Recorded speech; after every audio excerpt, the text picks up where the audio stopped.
Against Corruption's controversial probe into crime intelligence. It's believed he sent a whistleblower report to IDEC in 2024, raising concern about alleged corruption at the agency.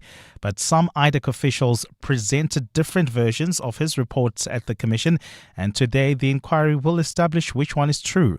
Alfara Mushwana has more. Fadil Adams previously claimed that his IDEC complaint was based on allegations contained in a top-secret crime intelligence document. However, he says he has no idea where the document came from, claiming it was delivered to his parliamentary office anonymously. Adams claims that the document was slipped under his office door by a person whose identity he does not know. 2 weeks ago, Commissioner Sandile Khumalo advised the evidence leaders on how they could get to the bottom of the mystery surrounding the document's origin. From the documents that you saw, the 20 pages, in your opinion, would it fit under a normal standard door? It's possible. It's possible. So does it not depend on what the door looks like? Should we not just subpoena Parliament to send us photos of the office and what the door looks like? Commissioner Khumalo, I take your point and perhaps we should do a subpoena. Adams will begin his testimony this morning. Alfa Ramshwana, Eyewitness News. Police have confirmed that they've recovered the guns of 2 officers who were murdered in Reiger Park. Acting Minister Firoz Kachalia says a gang member currently on bail for attempted murder and murder cases has been taken in for questioning. The anti-gang unit officers were shot while responding to reports of gunfire in Reiger Park over the weekend. 2 other people were killed. Kachalia says the guns stolen after the attack were found yesterday at an informal settlement in Germiston. These gangs are able to embed themselves in communities because they use their positions of power and the resources that they gain through criminal activity to embed members of the community in their networks by providing food parcels, for instance, and so forth. And rescuers in Colombia are sifting through rubble, searching for survivors following a massive 7.4 magnitude quake that has claimed the lives of at least 130 people. The quake struck several cities across Colombia's Coffee region and Pacific in the morning yesterday, sending panicked residents onto the streets and damaging at least 1,500 buildings. There were scenes of destruction in several cities, with furniture and fabrics sandwiched between concrete walls and floors, tossed into irregular angles and cabling strewn across roads. The devastation comes less than 2 months after powerful twin quakes rattled neighboring Venezuela, where over 6,300 people died and tens of thousands left homeless. Colombian President Abelardo de la Espriella, just 3 days after being sworn into the job, declared a state of emergency and vowed a concerted rescue effort. Gold is trading at $4,416.54 an ounce. The rand is at 16.19 to the dollar, 21.88 to the pound, 18.69 to the euro. Brent crude oil is at $87.76 a barrel. And in the traffic, we've got delays on the N3 North between the Elands Interchange and Van Buren Road. While travelling in Benoni, that accident is still there along the N12 West. It happened near Tom Jones Street, is causing delays from Snake Road. And in your sport, the All Blacks and Sharks battle tonight at 7 p.m. The Sharks have suffered a double injury blow with Chituka and Van Heerden missing the match, while Springboks have called up Dion Fourie to their squad. And a consortium including Amazon founder Jeff Bezos is close to a deal to buy a stake in Liverpool FC. A cold Tuesday for Gauteng with scattered showers and thundershowers expected. Johannesburg starting at 3 degrees, peaking at 4 degrees. Pretoria 5 and 8, Vereeniging 3 and 6 degrees. The top story in EWN this hour. Much of South Africa is bracing extreme cold today with snowfall, wind and rain. EWN, in touch, in tune and independent. For the latest, visit ewn.co.za or download the EWN app. This is Breakfast with Bongani Bingwa on 702. Let's walk the talk.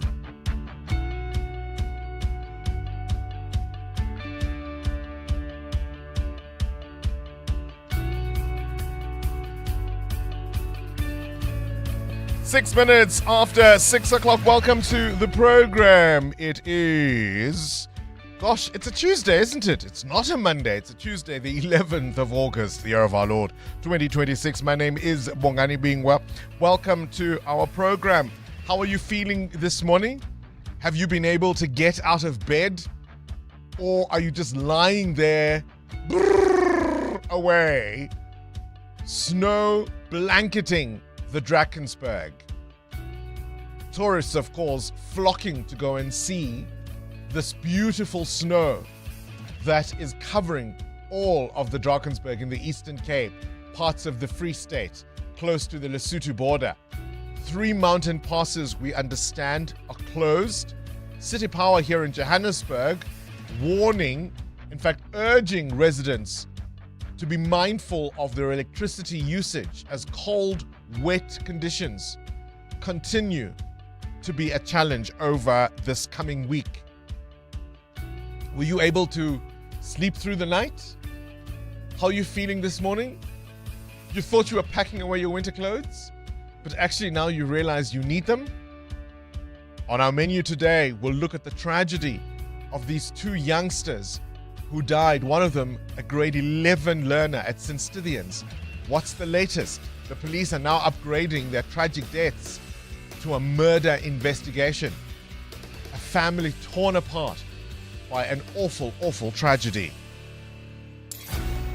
This is Breakfast with Bongani Bingwa on 702.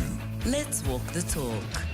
We'll also bring you up to speed with a furious debate unfolding about the future of Eskom, particularly their transmission assets.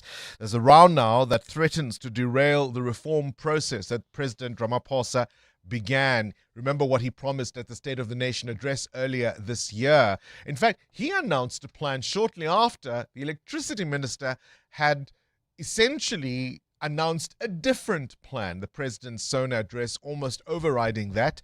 Eskom now pushing back, saying, hang on a minute, you're expecting us to compete with independent power producers and others when we will have all the legacy debt issues that Eskom currently carries. And what about default clauses that may be triggered if Eskom is no longer able to repay all of the monies it has borrowed?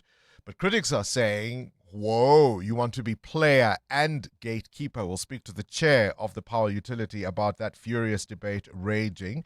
We'll get an update on the weather and what the rest of your week looks like and what its impact will be on Gauteng. And then we will meet Tumi Murak, a comedian and entertainer. She'll be with us in studio.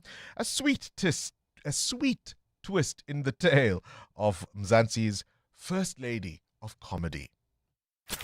You're with Bongani Bingwa.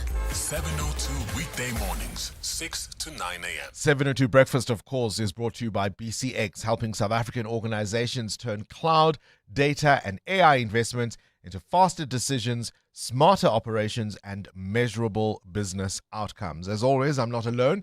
I've got a whole team of colleagues behind the scenes helping put the show together. Producers Bapelile Sambo and Ropiwa Kone behind the scenes this morning, taking your calls on 011-883-0702, your voice notes on 072-702-1702. KG, of course, our producer with the technical buttons and gizmos starting the clock. And my colleagues Muteo Hwaripe and Amoramila in the studio with me. A very good morning to you. Good morning, Bongani. We needed the long weekend, eh? Yeah, we absolutely. needed the rest, the long weekend. Muteo, you were at work yesterday? Yeah, I was here. Doing, what business do you report on a public holiday? International markets. Yeah, and how are the international markets? Down yesterday. Down yesterday, just like I was. All right, so here we are. I've got a question for you. Yeah. I want to know, what is that medical hill you will die on? This is something you were told growing up was a medically, scientifically sound idea. And now, of course, scientists and doctors and specialists who've gone and tested it are telling you it might not be true. But you're a parent, you've got kids to raise, you've got a family to keep together, and the scientists and the doctors can believe it's a myth, but you are going to carry on with it. And I'll give you a couple of examples, right? We've all been told, how many glasses of water must we drink every day? 8. 8 glasses. You don't need to, apparently. You don't need to drink 8 glasses of water. Of course, staying hydrated is a very crucial thing. That is very important. But fluid requirements will vary from person to person, depending on size, depending on the kind of exercise and activity they're engaged in. your climate, for example, where you live, which part of the world you live, how old you are, your overall health, body size, all of these things. And our fluid intake already has water, if you will. So if you're drinking a cup of rooibos, you're already contributing to your hydration. If that's the first thing you drink in the morning, for example. So on top of your cup of rooibos, you don't then need to add 8 glasses every single day. Does coffee count? So apparently what you've got to do is check your urine. Yeah. That's a much better indicator of your hydration and what's going into your system. Okay. If your urine is clear, it likely means that you are sufficiently hydrated. Yeah. Right? So depending on what you consume, so you can't be drinking, 8 glasses of wine. Say I'm hydrating. Saying I'm hydrating. Some water somewhere. As long as it's a fluid. Can't do that. That's one example, for example. This one will ruffle a lot of feathers. How many times have we heard an auntie or a mommy saying, I went outside and I've been exposed to cold. So now I'm going to get cold. I've got a cold. Apparently going outside in cold weather doesn't necessarily give you a cold or the flu specifically. Mutero is shaking his head. Are you sticking by that one? I'm sticking by that. Apparently it has nothing to do with temperature. Colds and flus are caused exclusively by viruses, and that's why we get them more typically in winter or the colder months, because we're all in enclosed spaces, huddled closely with each other, and we pass these things on. But you stepping outside right now, Muteo, in a t-shirt, it's not going to give you the flu. No, I will not do that. That's the hill you die I'm not on. testing the theory, sorry. Perhaps you'll believe this one. We only use 10% of our brain. Have you heard that one? Mind blown. We don't operate on a tiny fraction of our cognitive ability. In fact, we use virtually all of our brain over the course of the day. Even when you are sleeping, your brain is active and doing different things. Different tasks of your brain light up different regions.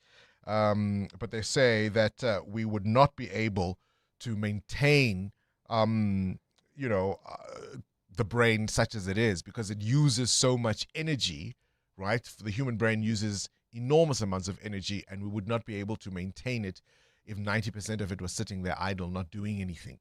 So apparently that's a myth too. Amo, you're a mom of young kids. Yeah. How does this one sit with you? Giving children sugar makes them hyperactive. It does. Apparently that's a myth. It does. So they say sweets and cakes and all these things usually are consumed in large amounts if there's a birthday party, for example, or it's Christmas, or it's some kind of celebration. And it's the event itself. It's the occasion itself that keeps the kids excited. So even if you're picking up your little ones from Muteo's child's party, they're still hyper because they were with their cousins and they were with their friends, and it was so exciting, it was so nice. It's not the amount of Kool-Aid and cake they had at the party. It is. That's why no sweets, no sweet things before bedtime. No. But and you've also, given your kids dessert, haven't you? Can I also? Emma. I have. Do they now not go to sleep after they have dessert? They do, because the amount of sweet things they've had is not as to what they would have had at a party, or if there was a party in the house, right? So it's just maybe a slice of cake or whatever. The one that I also am willing to die on is about having cold drinks during winter. What does that do? Yeah, it makes you more cold. Like if you drink cold water from the fridge, or you'll get a cold. You'll get a cold, yeah. Muteo? Apparently, carrots have nothing to do with your eyesight. No? They don't improve it, but Apparently I still not. believe that. So your kids are eating carrots? Have their to. eyesight. Must. Carrots. 16 after 6. Let's have a little bit of fun with this. We'll explain why we're asking this question coming up. That medical myth hill you are prepared to die on. This is something you grew up believing, but you are now told by the experts and the scientists and the doctors who look into these things that, in fact, it is a myth. 702 Breakfast with Bongani Bingwa is brought to you by BCX. Built on trusted telecom business connectivity. Powered by cloud, strengthened by security, enabled by AI. We're keeping an eye, of course, on the Madlanga Commission of Inquiry. I saw one TikToker saying that if you haven't taken an extended leave for today because fireworks are expected at the Madlanga Commission of Inquiry a little later on, the National Coloured Congress leader, Fadil Abrams, expected to appear at the commission. But I'm also beginning to see suggestions coming through the wires that might be delayed. We'll get more details as that story unfolds from EWN. Stay listening to 702. Let's walk the talk. 702. 17 after 6. Mateo Haripa, you've got a question of your own? Yeah, I want to know from you, if your employer set you down and said, look, Bongani, we want you to pick one small perk that we'll do for you each year to motivate you to do better work. What is that perk for you? If they booked travel for you at least once a year, wherever you travel. Oh, hello. Yes. Does that sound good? Subsidize your gym membership or maybe pay for your races for those that run and cycle? Nah, they can do that for Clement. What would be the perk for you? Ooh, gosh. I mean, I like the idea. A bonus would be nice. Money. Additional money would be as a nice perk. Mm-hmm. Right? Yeah. Wouldn't that be nice? That would be nice. Along with the races, I like the races, the walks, and if they book you a trip so that you're able to go to your race, that would be lovely. But I think for me is if your child is starting school and then they send you with a package, like stationery package, uniform package, just to, motivate your family aspect of life, to say we care about you. Of your child is starting varsity, they also just give you like a small voucher for whatever they need. Oh, those would be nice. Tell you where I must. Can't wait to find out. 702. Weather. What conditions can you expect at the start of this week? It's going to be a really cold Tuesday for Gauteng. Scattered showers and thunder showers are expected. Temperatures in Johannesburg starting at 3 degrees. Guess what the peak will be, Mateo? 4. That's all we get. 4. Wow. Between 3 and 4. That's all you're getting. Pretoria, a little warmer. 8 degrees is your maximum. 6 in Vereeniging Bombela is 12. Polokwane, a lovely sounding 17 degrees. Mahikeng 14. Bloemfontein 13. Durban, cloudy with scattered showers and rain, but peaking at 17 degrees. Both Gqeberha and Kukombo will max out at 15 degrees. Cape Town, cloudy becoming fine later. A high of 20 degrees. EWN traffic. Let's have a first look at the roads. Amo, what are you seeing? Bongani, we've got a major accident reported on the Markwa North. This is in the Omondi area. Yes, I did get a report from one of our listeners, and it's a multi-vehicle accident. So please be on the lookout. It's right near the Uncle Charlie's interchange. It's causing heavy traffic volumes. Please try to avoid that one if you can. And there's also an accident reported in Benoni. This one is along the N12 West right near Tom Jones. It's also causing delays coming out of Snake Road. So on top of the peak time delays we're experiencing on some of the routes, we now have got these 2 major accidents. Please drive with care and do slow down. We'll have more updates coming up. Stay tuned. There's more EWN on air, online, and on the EWN app. Morning, Bonganian team. So I think for me, it's consuming pork does not relate to tonsillitis. I don't believe that. I think it does.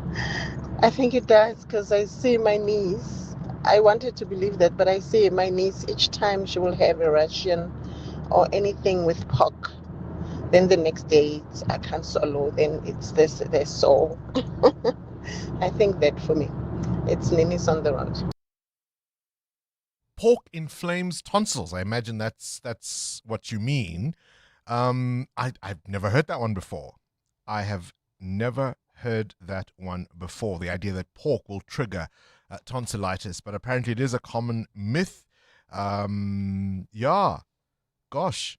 Tonsillitis is caused by infections, we are told, not by eating meat. And of course, if there are any doctors out there, particularly general practitioners, please give us a call or a WhatsApp voice note and tell us the things that patients come and tell you are the causes of their ailments based on what they've been told.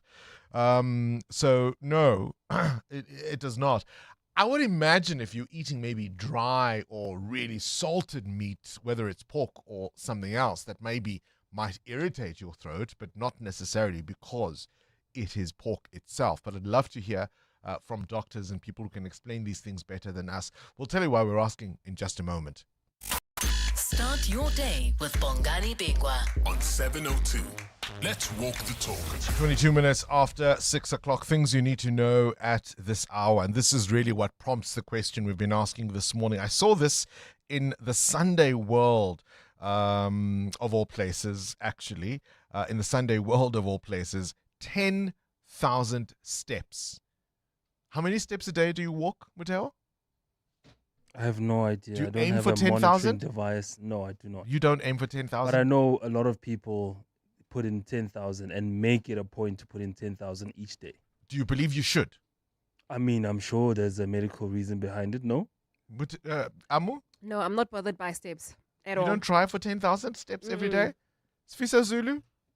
Do you try for 10,000 steps every day? No, I don't. I don't count my steps. Do you believe you should, though? No, I don't believe I should. Well, there's a lot of people who believe that they should. 10,000 steps a day. So this article I saw, which was fascinating for me, apparently in the 1960s, in Japan, they were trying to sell pedometers, which is a small device that counts your steps. And they're saying that 57 studies involving over 160,000 people have found that, in fact, it's only around 7,000 steps a day that are enough to give you the benefits of walking. And you don't have to jump, say, from 2,000 to 7,000 overnight. But that if you increase your steps slowly, so maybe you start from 2,000 and you go at 4,000 and you gradually ramp it up, that will help. Walking faster can also give you more health benefits in less time, but you don't really have to walk 10,000 steps a day. There's no scientific basis for it. I mean, obviously, the more you walk, the better your health will be. That makes sense. But the number 10,000 steps specifically is a marketing ploy, just like, breakfast is the most important meal of the day. Yeah. Marketing ploy. Just like 3 meals a day? Yeah. Marketing ploy. An apple a day? Keeping the doctor away? Yeah. I want to know, what is that medical myth, that belief you were told that you will die on? FIFA President Gianni Infantino is still facing growing pressure. This after UEFA, the AFC and CONCACAF accused him of breaking their trust over his now abandoned plan to bring private investors into the World Cup's commercial rights. The three football bodies say the plan was pursued without properly consulting FIFA's elected leadership and member associations, and they're calling it now a fundamental breach of trust and a failure of judgment. This despite FIFA's apology for what it called mistakes. The pressure is mounting. Norway's Football Federation has called for him to step down. England's Football Association also withdrawing its support for his re-election next year. Of course, the Confederation of African Football has expressed its continued support for Gianni Infantino. So it's a really, really interesting development there. All these associations around the world saying, bye-bye Infantino. We are one of those that are saying, he's a good guy, he can stay. Now, yeah, ne? Muteo, would you love a Mercedes AMG if you could afford one? Yeah, sure. What kind of question is this? Of course I would. Here's a story to make you feel good because you don't have a Mercedes AMG. Some customers, 2 of them in fact, in the US, are taking the car maker to court. They claim that the AMG logo on their seats, which is made of metal apparently, has burnt their skin quite literally. They're saying the badge gets extremely hot when the car is parked in the sun, and even when the seat warmer isn't on. One owner claims he suffered second-degree burns, whilst another says she was left with a burn shaped like the AMG logo. The lawsuit wants Mercedes to compensate affected owners and change the design of the seats. Doesn't sound bad to me. Adam Gilchrist will tell us a little more a little after about 2 hours from now in the World View. So if you don't have an AMG, fear not. It could be worse. Who are you going to call? On this day, 1984, Ray Parker Jr.'s number one smash, Ghostbusters, went on to top the Billboard Hot 100. The song, written for the hit supernatural comedy starring Bill Murray and Dan Aykroyd, stayed at number one for 3 weeks. Nearly 4 decades later, you only hear the opening line to know exactly what comes next. From Katlehong to the top of South Africa's hip-hop, Kwesta was born on this day. The rapper, whose real name is Senzo Mfundo Vilakazi, was born in 1988 and has become one of the biggest names in South African hip-hop, known for hits such as Spirit, Ngiyazifela Ngawe, and many others.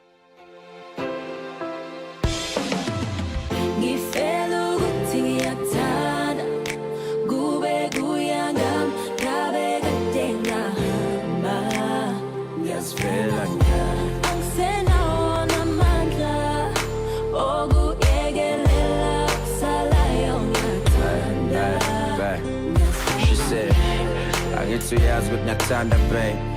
I love you like I'll never love again. I love you cause I know when you are got a friend. Yeah, boy, I love you cause you love me. Let's go to Sfiso Zulu and the newspapers. Good morning, Bongani. KG's still having a long weekend. He clearly is. I am looking at a story this morning about a Canadian flight that had to be cancelled after a child refused to wear their seatbelts and wouldn't sit down, and the plane had to return to the gates. Where were the parents? The mother was there. So the crew and the mother could not calm this child down, right? And so the ripple effect of this is that the flight had to be cancelled because it had reached the midnight curfew, and therefore the passengers had to now rebook for the next day. So they slept at the airport because of this entire debacle. So there's an online debate now about, was the child frightened because the child was flying for the first time, or the mother was unable to control their child? And so people are saying, but why didn't we not remove the mother and the child so that they can fly the next day or calm the child down? So everybody was affected by this entire debacle. Well, I would imagine by the time they had to make a plan, as you say, that curfew had kicked in, and so they couldn't fly after that. So even if they'd removed the passengers responsible for the mess, it would have been a problem. Been affected anyway. That is a real worry. The front page of the Sowetan this morning, pictures from Lesotho, the Eastern Cape and KZN, and it's all about the snow that is blanketing much of the country today. We'll be speaking, of course, about that weather situation a little later on in the show. Thousands of DA supporters turning up to launch the party's local government election manifesto. That's at Mary Fitzgerald Square in central Johannesburg on Saturday. And that's the picture on the front page of the Business Day. EWN Business. Preferred perk at work, Mateo wants to know. What would it be? Extra travel? Amo wants little packages for the little ones as they begin school or even varsity later on in life. What prompts the question? Well, Bongani, Telkom's total mobile subscriber base reached 25.3 million for the quarter ended in June this year. This reflected a 6.1% year-on-year increase, supported by growth in prepaid customers and expansion in mobile data subscribers to 19.8 million. Now, the great numbers were not without motivation, right? CEO Serame Taukubung joined the firm in 2018 with ambitions and goals for subscriber numbers to go up. Telkom then had just 5 million subscribers, and Kubung wanted the Telkom firm to at least hit 7 million. He told News 24's podcast, So You Think You Want to Be a CEO, that he put an incentive on the table, offering staff a pair of the iconic All-Star sneakers if they reach their targets, as a way of saying they are part of an all-star team. And it worked for them. Oh, sweet, it actually. Really worked for sweet, them. Actually. In December of 2025, The firm hit 24 million subscribers, staking their claim in a competitive telecoms market. But other firms around the world use perks to motivate staff. Top global and local companies known for high-performing financial incentives, bonuses, and employee rewards include tech giants like Microsoft and Google, financial institutions like Investec and Old Mutual back at home, and global firms like Ernst & Young and Unilever. Airbnb provides a $2,000 annual travel stipend, so you can use that to book flights. Netflix offers a full year of paid parental leave, and Spotify covers egg freezing and fertility costs for up to $20,000. Google features gourmet meals, on-site massage therapy, nap pods in the office, and continuation of a 50% pay for your partner for 10 years if you as an employee pass away. Wow.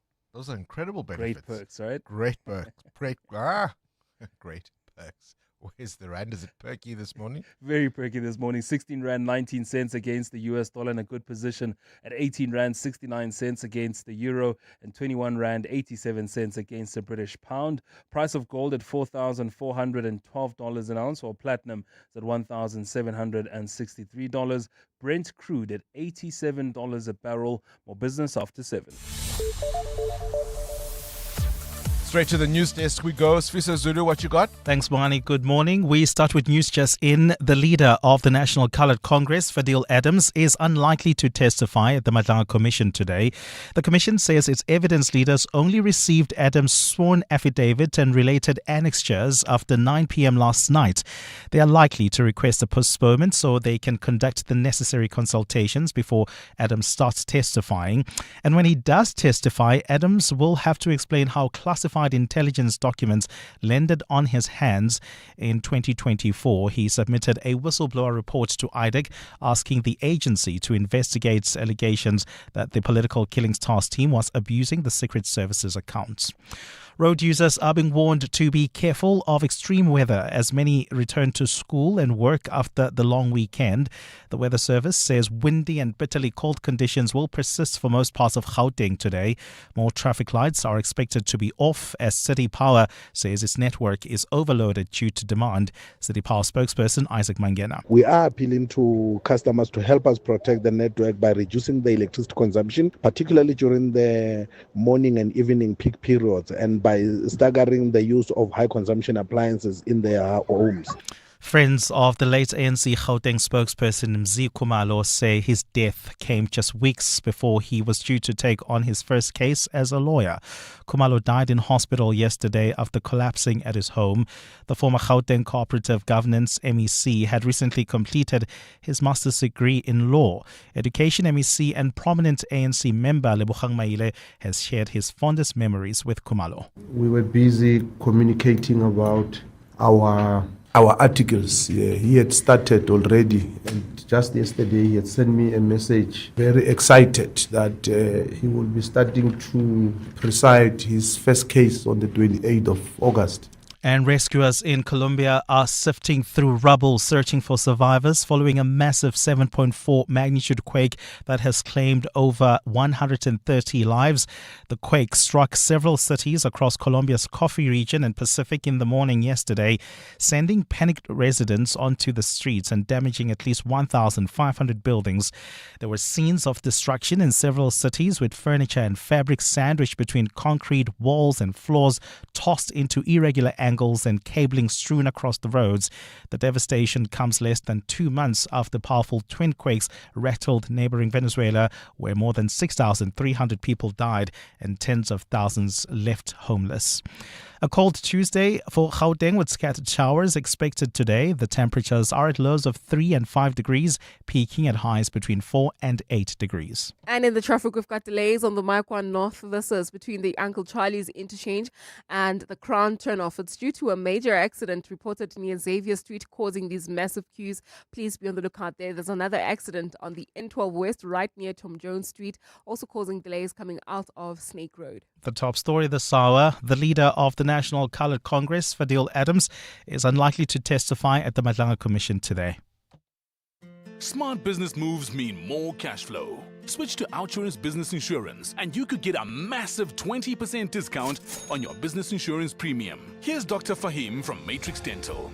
We were with our previous insurers for many years prior to the switch. We found that Outsurance really understood our business needs. We are happy with our premiums. I wish we had switched sooner. Get a quote to switch and save today. Visit outsurance.co.za or call 0600 60,000. Licensed insurer and FSP. TCs and information online.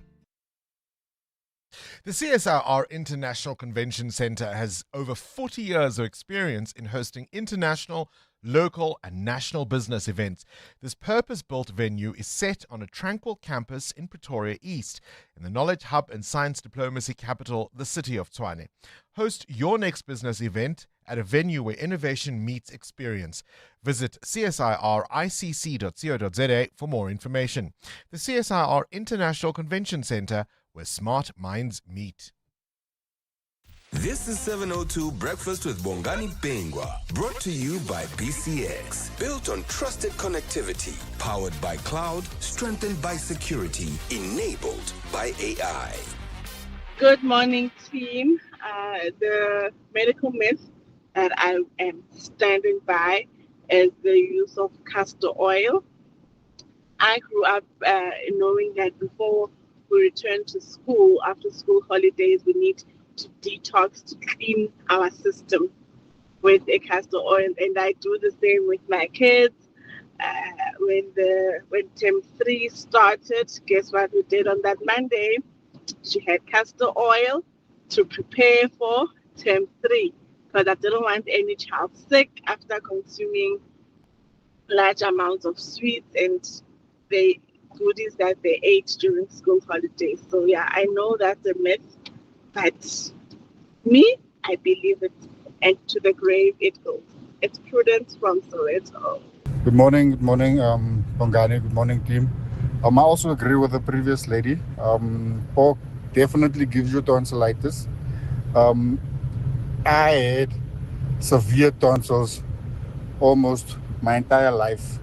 I think I went to the hospital twice, and the third time I went to go and remove it in the hospital. So yeah, and it was every time after I had pork, eat Russians, pork bones, pork chops, whatever it may be, but pork definitely contributes to your tonsils. In fact, I think it's the main culprit of tonsils. Thank you so much, Deacon from Northwest. A rush of sugar has a lot to do with how the body regulates dopamine. And dopamine is caused by hyperarousal. And so you're right about the context in which sugars that fuels energy in the body and the brain creates hyperarousal. So it's really to do with that. We're talking about those medical myths that are the hill you will die on. Despite what new evidence and science may suggest, you are insisting that these are true. This is how it works. This is what your mom told you. This is what your grandmother told you. And it is true. The idea of sugar making children hyper, for example, we're told now that that's a myth, or at least you need to consider the context in which kids usually consume sweet stuff like cakes and sweets and all of that, usually at a kiddie's party. That it's more likely that they're excited by the environment and the activities that go with that rather than the sugar itself. Cindy Paluta is shaking her head furiously. Let me just deal with the castor oil issue. Of course, you will remember that the body has its own efficient built-in mechanisms to flush out toxins, things called the liver, for example, kidneys, all those. Right? Those. So what, of course, castor oil will do is it does force the emptying out of your bowels quite rapidly. And although you feel lighter because obviously you flushed out what's in your system, you're not necessarily rid of the toxins in the way that people imagine. And that's why they call that a myth. There are many others. 8 glasses of water a day, 10,000 steps a day. Apparently not quite the thing we've been told it is. Going outside with wet hair will give you a cold. Cindy Paluta, apparently it will not. But you swear by the sugar one, hey? As a mom? Okay, so I'm glad because you've brought up 3 that I actually do swear by. The first one is sugar definitely makes children hyperactive. So when I had when I was teaching and I did my teaching prac, I gave the children bar ones. There was 2 lessons, and I gave the children bar ones to say thank you because they were so well behaved, and I let them eat it at the start of the lesson, and by the end of the lesson, I had 30 kids jumping. I had one kid walking with his hand on the wall. And I said to him, because I made him stand because he wouldn't stop talking. And he walked around the whole classroom with his hand on the wall. And I said, keep your hand on the wall. And he said, you didn't say where. And he just walked, keeping his hand on the wall. How old were these Grade kids? 9. Okay. So they're 14, 15. The castor oil, I don't swear. I haven't drank it or eaten it, but I swear by it as a moisturizer on your skin at night. And the third one was sleeping with your hair wet. If I sleep with my hair wet on a cooler evening than a warm summer's night, I will wake up with a sore throat. 100% hands down. It always happens to me. All right, so what they're saying is colds and flus are caused by viruses. Nothing to do with temperature, they're saying. They're also explaining that with the sugar, it's the hyperactivity of the environment or the occasion. So it's usually coupled with some exciting activity. So even in your example, it wasn't an exciting activity. Getting the bar one from the teacher? Yeah, it was exciting, but they had other exciting days, and they were like super hyped. And I said to them, "Why are you behaving like this?" And they said, "You gave us a bar one." Which is an unexpected thing for grade No, 9. I had plied them with other stuff before. Oh, there in the you go. past. Yeah. You can't fight with what people believe, can you? No. EWN Sport. Next we'll be arguing about the moon landing, but let's not go there. Oh, that never happened. Yeah, there we go. I will 100% stick by that. The All Blacks, Yes. this is happening what we in do Durban know. tonight. You will be able to witness it live on actual TV in real time. They're playing the Sharks at 7 p.m. All Blacks scrum half Cam Roygaard will not play as he's got a calf injury. He's being withdrawn as a precautionary measure. Luke Jacobson has been named captain. Yeah, look, I think just a huge privilege. Pretty taken back by it. Certainly didn't think it would be an opportunity, but look, just really excited. Looking forward to getting out there, to be honest. Try not to think about it too deeply. Probably take the time after the game to, appreciate it. The Sharks won't have Springbok Vincent Chituka and Emil van Heerden for tonight's match. Van Heerden's injured and replaced by Dion Slabbert, while Chituka suffered concussion. He's replaced by Corne Roll. Sharks coach JP Peterson on his side, including 7 of the SAA players that played against Zimbabwe. What the young boys got, they got the youth and the energy, which they will definitely show in the fight. So they will definitely be competitive for all 80 minutes and give it a good go. We got some experience from the SAA. They helped them a bit. They're close to international level. It'll be a great test tomorrow. Like I said, the youth versus experience, and it will be a great contest. Meanwhile, in the Springbok camp, veteran Deon Fourie been called up to the squad ahead of the greatest rivalry series. This is seen as potential cover for Siya Kolisi, who left the field injured in the Argentina game. Some football transfer news. Liverpool have signed Barcelona defender Ronaldo Araujo on a season-long loan. While speaking of Liverpool, a consortium including Amazon founder Jeff Bezos close to a deal to acquire a stake of about 1/3 in the club. It's reported the investor group also includes Facebook co-founder Eduardo Severin. Cindy Paluta, Eyewitness News Sport. That's Amanda, before she got naked. When the power tripped, Amanda felt more helpless than when her mom-in-law called her lasagna different. So Amanda got naked. She got car and home insurance at a lower premium and can now call an electrician anytime via the Naked app. There we go. Cover your car and home now at naked.insure and see how easy insurance can be when you get naked. Naked Financial Technology is an authorized FSP. Get naked. There's important progress in health happening right here in South Africa. Local researchers are studying a promising TB vaccine candidate, M72, that could help prevent people from becoming seriously ill with the disease. At the same time, initiatives like Cochumpilo are supporting men living with HIV, helping them overcome stigma and stay on treatment through peer support and private chat guidance.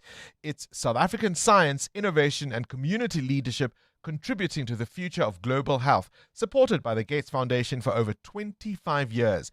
Partners of human potential. The Brainy Kids of the Whiz Quiz on 702. Hi, my name is Shiraz, and I go to Marlborough Gardens Combined School. I am 12 years old, and when I grow up, I want to be an engineer, and I'm excited to play the West Coast as Uncle Bongani. 702. Coming up at 7:15, the big interview. EWN Traffic. 14 to 7, the CWN traffic brought to you by Outsurance. SMS out to 45142 now, and you could save on your car insurance. If you don't, you can ask them for 500 Rand. There's a crash on the M1 North. Amu? That's correct, Bongani. It's right near the Xavier Street off-ramp. It's causing delays from the Uncle Charlie's interchange. Expect about a 20-minute hold up there. There's also queuing traffic leaving Benoni on the N12 West. This is now between Patfontein Road and Tom Jones Street. It's due to an accident. Please approach with care if you're traveling along this route. And then heading towards Fourways, we've got delays on the N1 North between 14th Avenue and Malibongwe Drive. This is due to a car that is stuck on the road right near Malibongwe off-ramp. And then if you're heading towards Midrand, do expect delays on the N1 South coming out of the Brakfontein interchange towards Olifantsfontein Road. We'll have more updates coming up. Do stay tuned. There's more EWN on air, online, and on the EWN app. Clever excuses for being late, number 93. The GPS language setting mysteriously changed to Greek. Fortunately, with the Outsurance pointsman on the roads, you no longer have to come up with creative excuses for being late. The Outsurance pointsmen have been easing traffic congestion so we all get to where we need to be quickly and safely for the past 20 years. With Outsurance, you really always get something out. In partnership with 702, Outsurance is a licensed insurer in the FSP. You hear that? That's the sound of business execution finally visible. No more chasing people and reports. No more disconnected systems. No more guessing if our business is performing or not. iStratGo connects strategy, people, performance, and day-to-day work into one clear software platform, so leaders can see what's working, what's not, and where to focus. Because when execution is visible, everything runs better. Book a demo on istratgo.com. istratgo.com.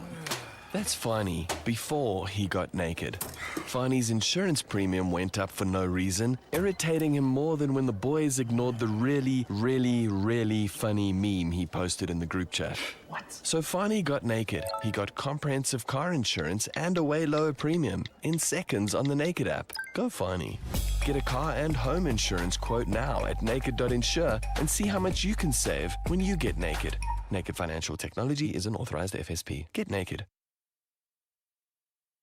Join us. Let's walk the talk. This is 702.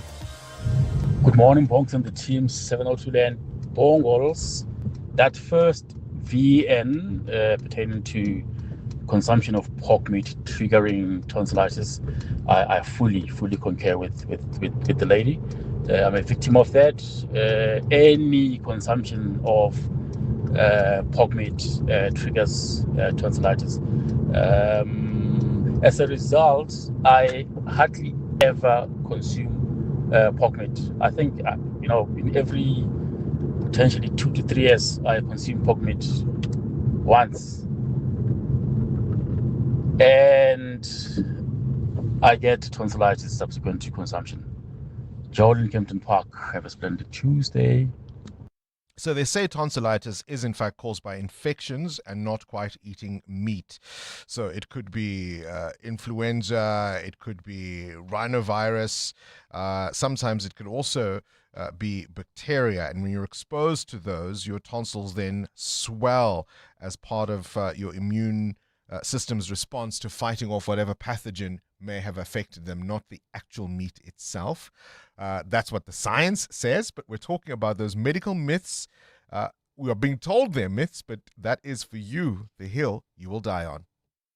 Who is the whizziest of them all? It's the Whiz Quiz on 702. And by the way, we're going to get someone who is a medical professional to deal with some of these and answer some of these questions for you definitively, because I'm just a lowly journalist sitting behind a microphone here. And up next, we'll deal with this awful story, the death of the Sinstithian learner and her boyfriend.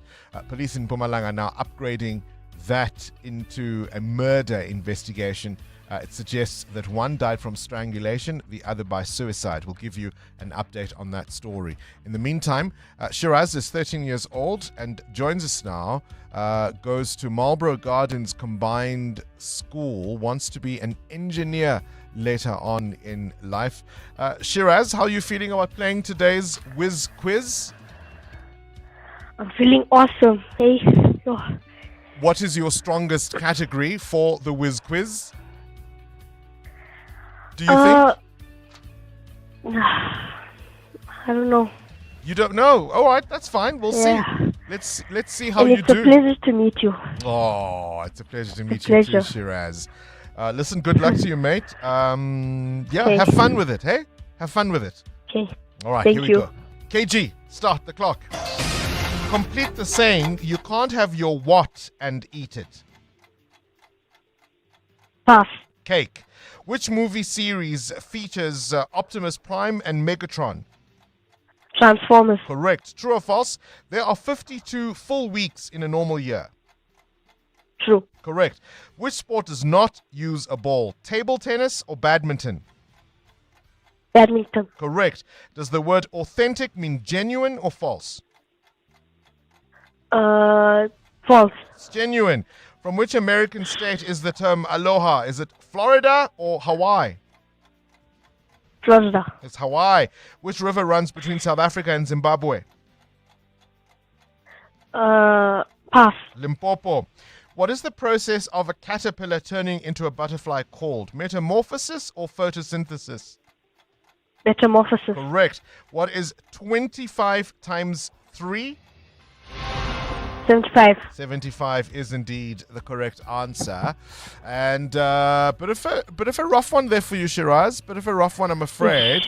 But you don't walk away empty-handed, my friend. You walk away with 400 Rand. You got 4 correct answers. 400 Rand is what you walk away with there. We play the Whiz Quiz every morning. You must be age 10 to 13 to play. Simply go to Prime Media Plus. Tell us your name, your age, why you want to play, and we may call you to play the Whiz Quiz. The brainy kids of the Whiz Quiz. On 702. No, I don't believe in this thing. No. Your stomach is able to manage itself, you know. This thing your hala. There's no such thing. You know. We were traumatized as children. Got castor oil.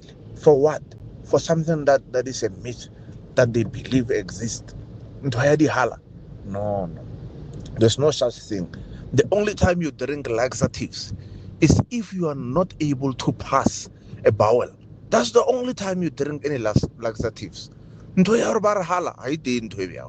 as long as there's a constipation, that will require you to drink anything with laxative in order to be able to pass bowel easily. You don't need that. Current events, developing stories, Tough questions. your voice making a difference. This is Breakfast with Bongani Bingwa. On to this story now. It appeared to be simply the tragic deaths of 2 teenagers at a lodge in Mpumalanga. That was awful enough, but now the story has taken a disturbing turn. 17-year-old St. Stithians learner Cameron Waldeck Cooks and former pupil Ethan Kutsia were found dead at a lodge near Sabi last week Monday.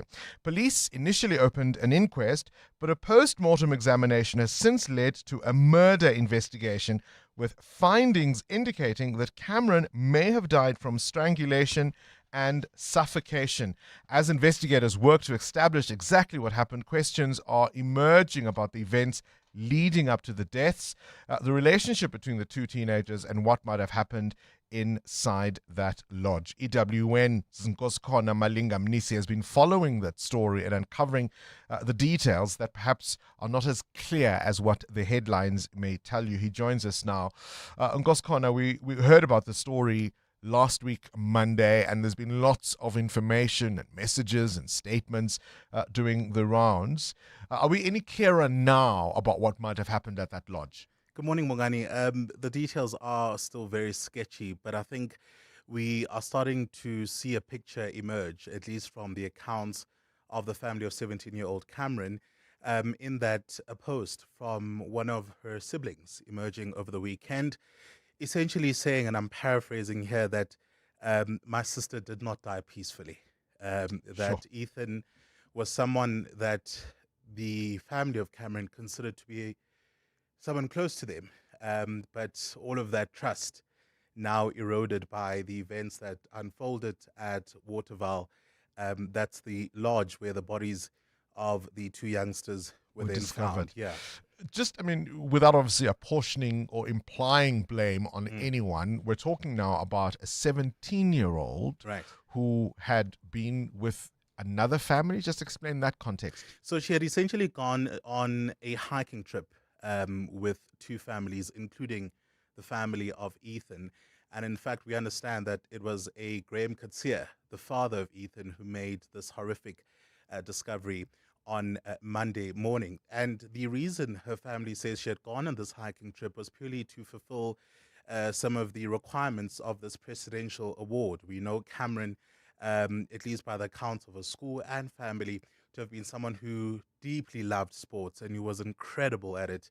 And a high achiever as a learner. 100%, Bongani. So this is the reason precisely why she had gone on this trip. They said she saw it as an opportunity to then fulfill all of the requirements of this gold status presidential award. So what led to the turn and what seemed to be tragic deaths now becoming a murder investigation? Absolutely, you're correct in saying that initially the police had launched an inquest. And of course, an inquest is launched in circumstances where it's not really clear how someone passed away. But then when we saw a News 24 report suggesting that one of the aspects that the police are looking into is issues around the use of drugs, we then made a follow-up with the police, and that's when they released a statement saying these preliminary post-mortem results suggesting, as you said, that Cameron may have died by strangulation and Ethan may have taken his own life. And subsequent to that, we then received an email from the parents of Cameron. And I think one observation that I made in that email was that they specifically asked us to use pictures where she is alone. And you can make of that what you will. As media. 100%. And obviously just remembering a joy in the family, really, for them as a family. So it's a really sensitive matter. And I mean, the discourse that it's brought about on social media has been astonishing. I even took a break from it this past weekend just because of some of the very difficult comments to digest. But of course, as we know, there is the police investigation ongoing, but also the family of Cameron appointed an independent pathologist who also made similar findings to the ones that were made by the police, then suggesting that she died by strangulation and suffocation. Have we heard any statement or had any statement released by the Kutsia family? Right. So, in fact, as I was preparing for this conversation, I saw a number of reports suggesting that they have released a statement. I've since embarked on trying to get it because, of course, we want to independently verify. But at least from the reports that I've read this morning and last night, they suggest that they've denied the accounts, as would the what you may call the preliminary findings of the post-mortem, saying that there were no signs of struggle, that these two youngsters seemed very happy the night before this tragedy. And I suppose defending the honor, if you will, of their son. But as I said, we as EWN are yet to independently verify any statement from the Kutsia family. Is it your understanding that these two had been left alone at least for the night before the discovery? Absolutely, in the sense that they were found in the same room, deceased. Gosh, what a story. All right, EWN Nkosakana Malinga Mnisi following that story, and as we get more details, we'll certainly bring them to you. Stay listening to 702. 702. Coming up, the big interview. Right, the big interview focusing on Eskom. We heard from the President during the State of the Nation address about energy reforms in South Africa and what that might mean for the power utility. But now there's some very vocal pushback from Eskom. We'll speak to the chair, Mteto Nyati, about what he is warning could trigger a crisis for Eskom and indeed our energy scenarios. That's all to come after this Eyewitness News brought to you by Outsurance. SMS out to 45142 now, and you could save on your car insurance. If you don't, ask them for 500 Rand. This is EWN. Another cold day for the country with power outages expected for most of Johannesburg, and Fadil Adams will not testify at the Madlanga Commission as anticipated today. Good morning, I'm Sfiso Zulu. Much of South Africa is bracing extreme cold today with snowfall, wind and rain. The Weather Service is warning of traffic disruptions, loss of livestock and crops in some parts of the Eastern Cape and the Free State along the Lesotho border. Officials have had to close a number of mountain passes in the Eastern Cape and key routes over the long weekend.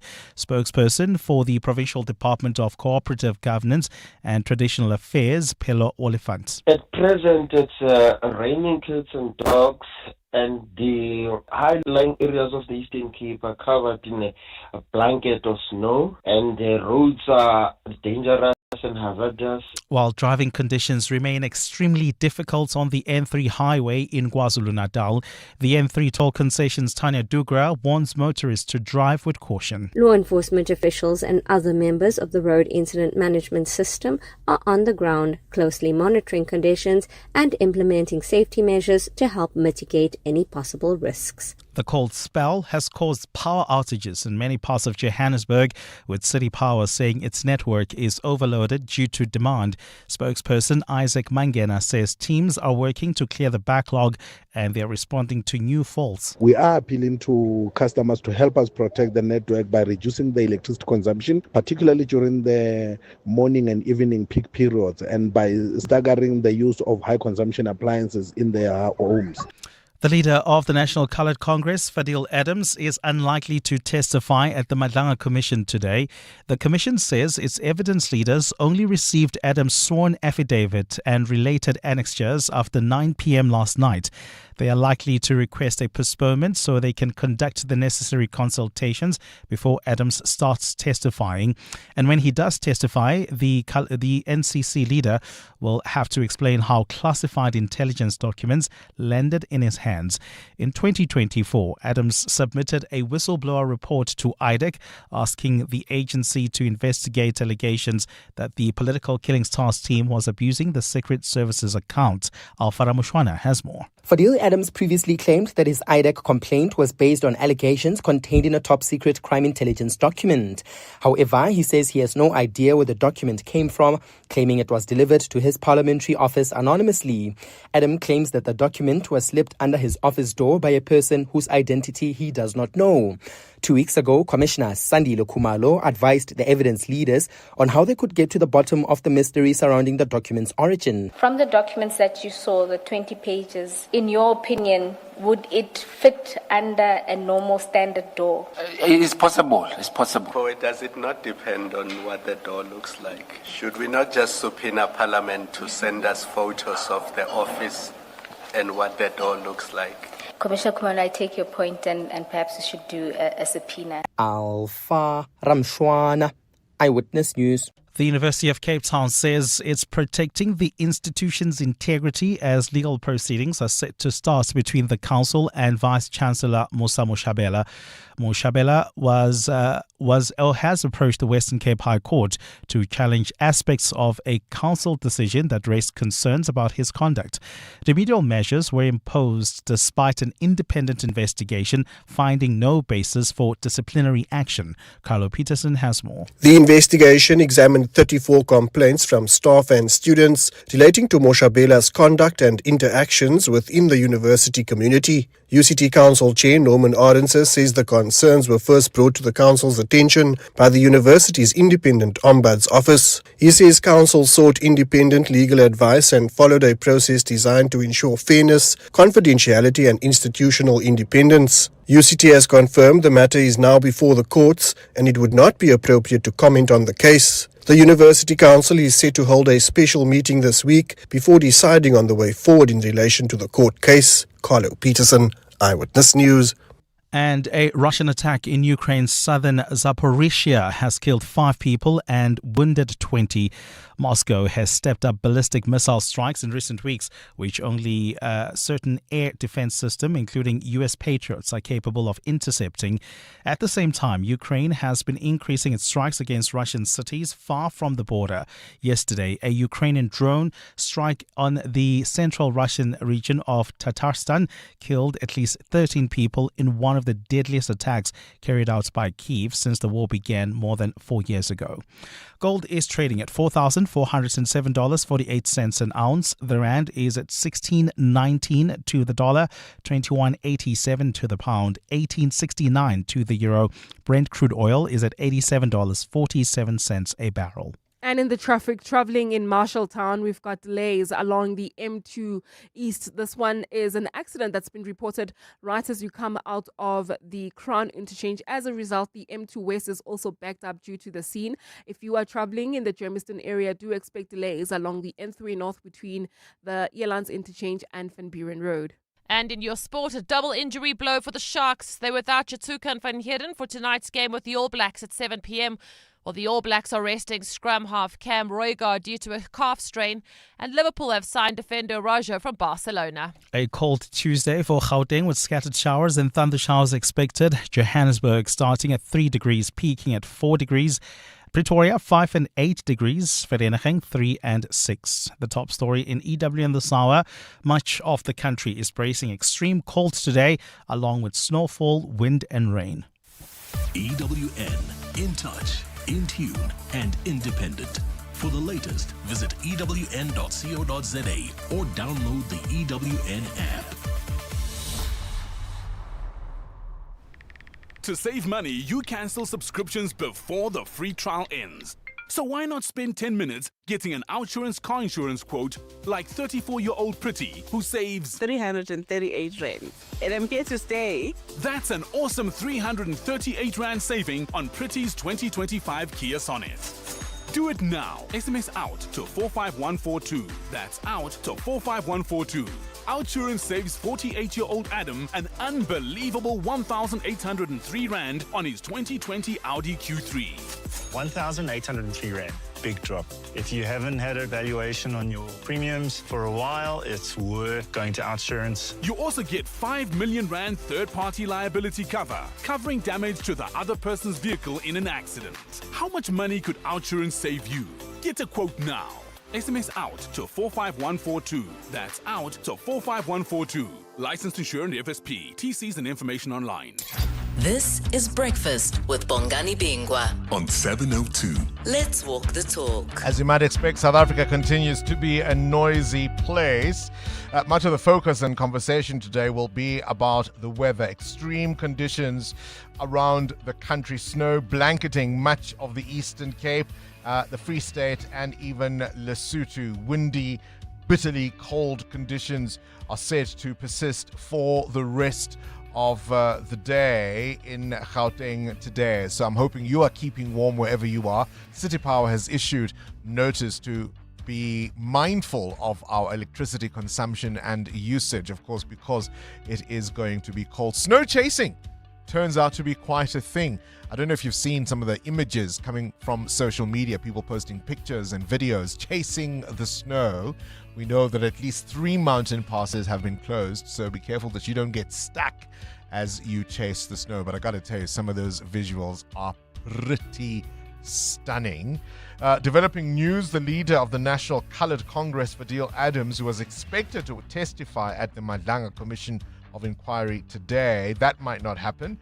It's understood that evidence leaders only received his sworn affidavit and related annexures after 9 p.m. last night, so there simply would not have been time to go through all of that. So we shall see what unfolds. It's a noisy place, isn't it?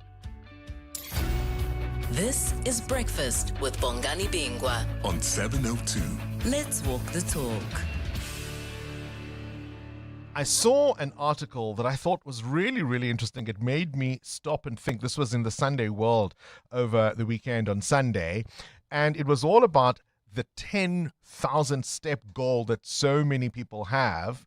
And its origins apparently come from Japan in the 1960s when people were trying to sell pedometers, which is a small device that counts your steps. So they needed to give people a reason as to why you would want to own a pedometer to count your steps. And so that's where the idea of targeting 10,000 steps every single day as a way to keep healthy and active. Of course, no one will deny that the more active you are, the healthier you are likely to be. But the number 10,000 is quite an arbitrary number. And 57 studies, we are told, involving over 160,000 people have found that 7,000 is more than enough to keep you active in the way the 10,000 goal suggests you ought to be. So I've been asking questions this morning about those medical myths that we've been told have been debunked. But for you, it is the hill you are prepared to die on. Whether it's cracking your knuckles causes arthritis. We've heard a lot of people suggesting, for example, pork inflames your tonsils this morning. Does sugar really make kids hyper? Dr. Thabo Mnisi is joining us from Pretoria. He's a general practitioner and family physician. Thank you so much for joining us this morning. No doubt you've been chuckling at some of the voice notes we've been playing. People persisting with what they believe. So I thought let's get an expert view on some of these very quickly. Does pork inflame your tonsils? Amongst other, good morning to yourself and Dr. Bongani, as well as listeners and everyone there in the radio environment. Thank you very much for the question. Yes, there is an experiential evidence that it does cause a reaction amongst certain individuals. And as we know, meat generally has allergens and also has bacteria. Tonsils is part of the defense system of the body. It's part of the glands that actually carry antibodies that fight infection. So the swelling of the tonsils is an overactivity to fight a particular infection, which can be overwhelmed to a point that you actually get direct bacterial infection on the tonsils and thus cause inflammation, which is swelling and pain. How much is that caused by, I would imagine, my assumption would have been that if the pork is cooked properly and it's not raw or there are no issues with it, it should be fine. How much is that usually an issue of how that meat was prepared? Yeah, that can be actually an aggravating factor, but it's not necessarily a totally non-causative factor, in that a person who reacts to pork, whether you cook it correctly or you don't, he will have an hypersensitivity towards it. All right. 8 glasses of water a day. Apparently, we don't need to rigidly drink 2 liters of water to stay healthy, but that the combination of all the fluids we take contributes to our hydration, and that's really the goal rather than the amounts.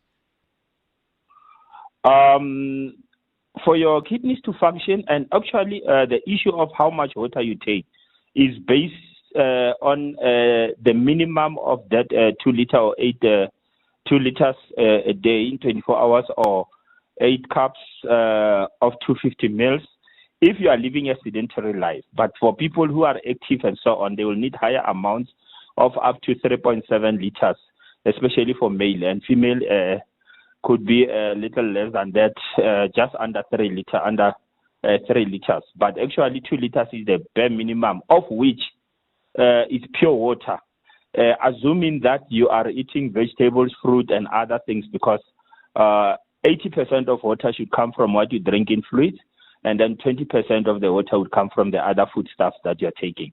But basically, you need about that as the lower ceiling. You can't drink less than that, because you need to keep your kidneys functioning, your digestions, as well as your cells well hydrated and cooled. Sugar makes children hyperactive? Carbohydrate gives energy. So sugar is a carbohydrate. So it does give some energy, and then you have to use that energy somewhere. Because with children, unlike adults, when we have extra energy or whatever, the body stores it through the process in the fats and livers and the fat, and then you start gaining weight in a particular way. But with kids, they want to expend that energy because they are a growing body. All right, we thought we'd get an expert to say it definitively or not. Dr. Thabo Mnisi, appreciate your time. He's a GP and family physician practicing in Pretoria. 7:02. Up next, The Big Interview. EWN Traffic. Up next, we speak to the chair of Eskom. In the meantime, Amo, it's a busy Monday morning. Tuesday morning it is indeed, Tuesday Bongani. morning. Tuesday morning. It's a Monday for you though. Well, we do have delays in the city of Tshwane along the R80 South. This is in the Rossland area. An accident reported there. It's causing delays coming out of Rossland Road. There's also queuing traffic in Montana Park towards Sefako Makato. That's due to peak time delays as you approach the N1 exit. And we've got a voice note regarding some delays in the city of Tshwane this morning. Take a listen. Good morning, Bongani and the team. This one goes out to Amu. On the way to town from Pretoria North, before the Hector Peterson bus station in Wonderboom, there's a taxi that has overturned on the road. So just be on the lookout and be careful on the road. We always say you are our ears, you are our eyes, wherever you are around 702 Land. Appreciate that voice note. Indeed, Bongani. We'll have more traffic updates coming up. Stay tuned. There's more EWN on air, online, and on the EWN app. Hey, we buy cars. How does it work if I want to sell my car? We'll drive to your place. You can visit our pods. Even if you don't have space, then at the mall in a parking lot, we've got lots of depots all across the land. Contact We Buy Cars. You're in safe hands. Safe hands. Wow, that's great. We Buy Cars, the easiest way to sell your car by far. Running a courier business is so hard these days. The petrol price, the breakdown costs, and so much more. Luckily, I'm with My Way Business Insurance. I get to save up to 20% on my insurance premiums for my vehicles and goods in transit. And just like that, I have more money for all my costs. Switch to My Way Business Insurance and save up to 20% on your vehicles and goods in transit. Real businesses, real savings. Call us on 0860 646464 today for a quote. My Way is a licensed non-life insurer and FSP. Standard rates and T's and C's apply. 702. The Big Interview. With Bongani Bingwa. 18 after 7, on to this now. The fight over who should own South Africa's electricity grid has become an increasingly heated battle between key stakeholders, Eskom, the government, and organized business. President Cyril Ramaphosa wants a fully independent, state-owned transmission operator that would own and control the national grid, while Eskom's board has warned that forcing the transfer of those assets could threaten the utility's financial stability, including through potential cross-default risks on its more than 400 billion rand debt. At the center of that pushback is the chair of Eskom, Mteto Nyati, who's accused some business leaders of advocating political interference. But the argument is about more than ownership. It goes to the future structure of South Africa's electricity market, investment in the grid, competition, and how we can quickly expand transmission infrastructure. He joins us now on the line. Always a pleasure to chat to you. Thank you for your time. It's just, a couple of months before your tenure as chair is due to end. Yes, it's just 2 months, Bongani. It has moved so quickly, and I'm quite pleased with what we've been able to achieve over those 4 years. I suppose this is why, at a time like this, you would want to make sure that some of your perspectives are on the record. So let's get straight into the heart of the dispute that I've outlined in my introduction. Eskom not happy about the idea of transferring the ownership of the transmission grid. Yeah, Bongani, I think in the media, the way this is put is as if there is an Eskom on the one side and then there's a presidency on the other hand.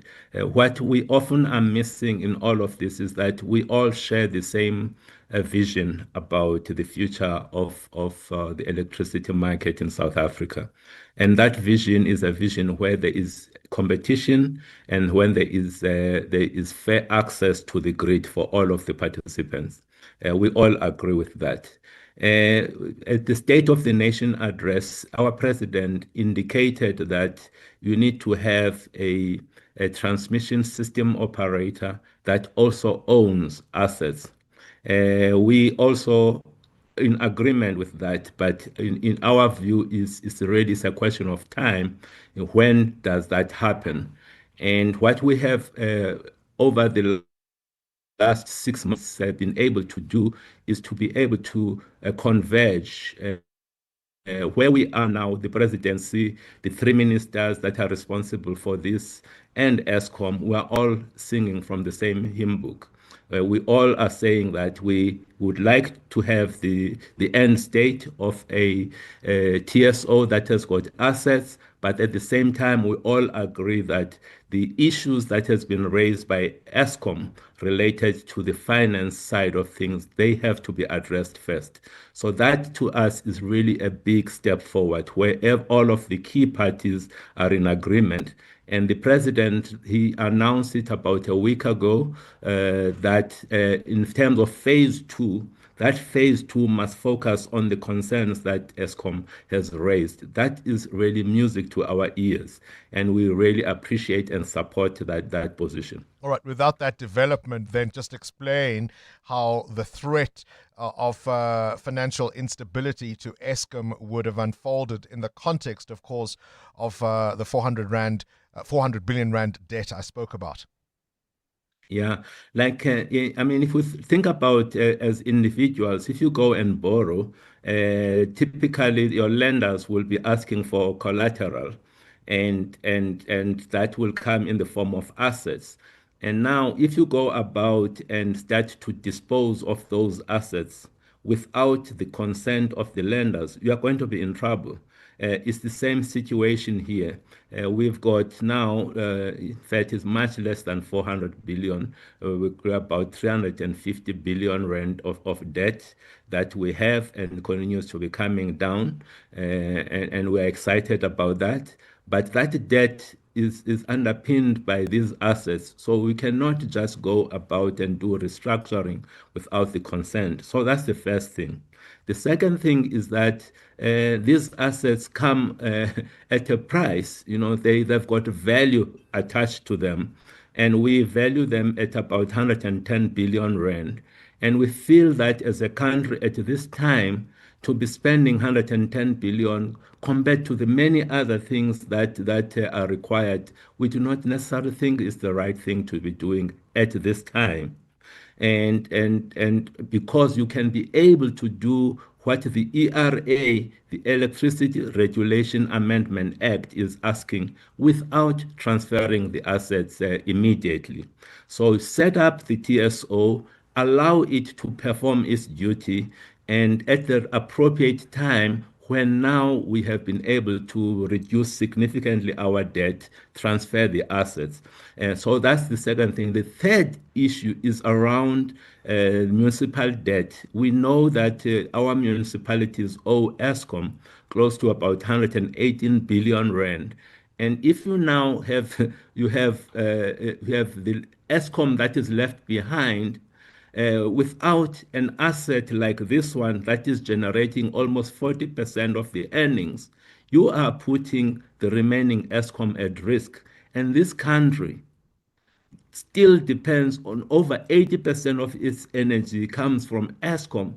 You cannot put this country at risk because of that. So we feel that these things need to be faced, and we really appreciate the approach that has been agreed going forward. This legacy debt issue from municipalities has been around for a long time. Is there any indication from where you sit that there is political will now to deal with it, or is it one that will once again have the can kicked down the road? So we have seen how serious government, the different government departments have been. Our own ministry, electricity and energy, the Ministry of Finance has been at the center of this, and COCTA. Together, all of these departments have been working together to try and find a solution to this.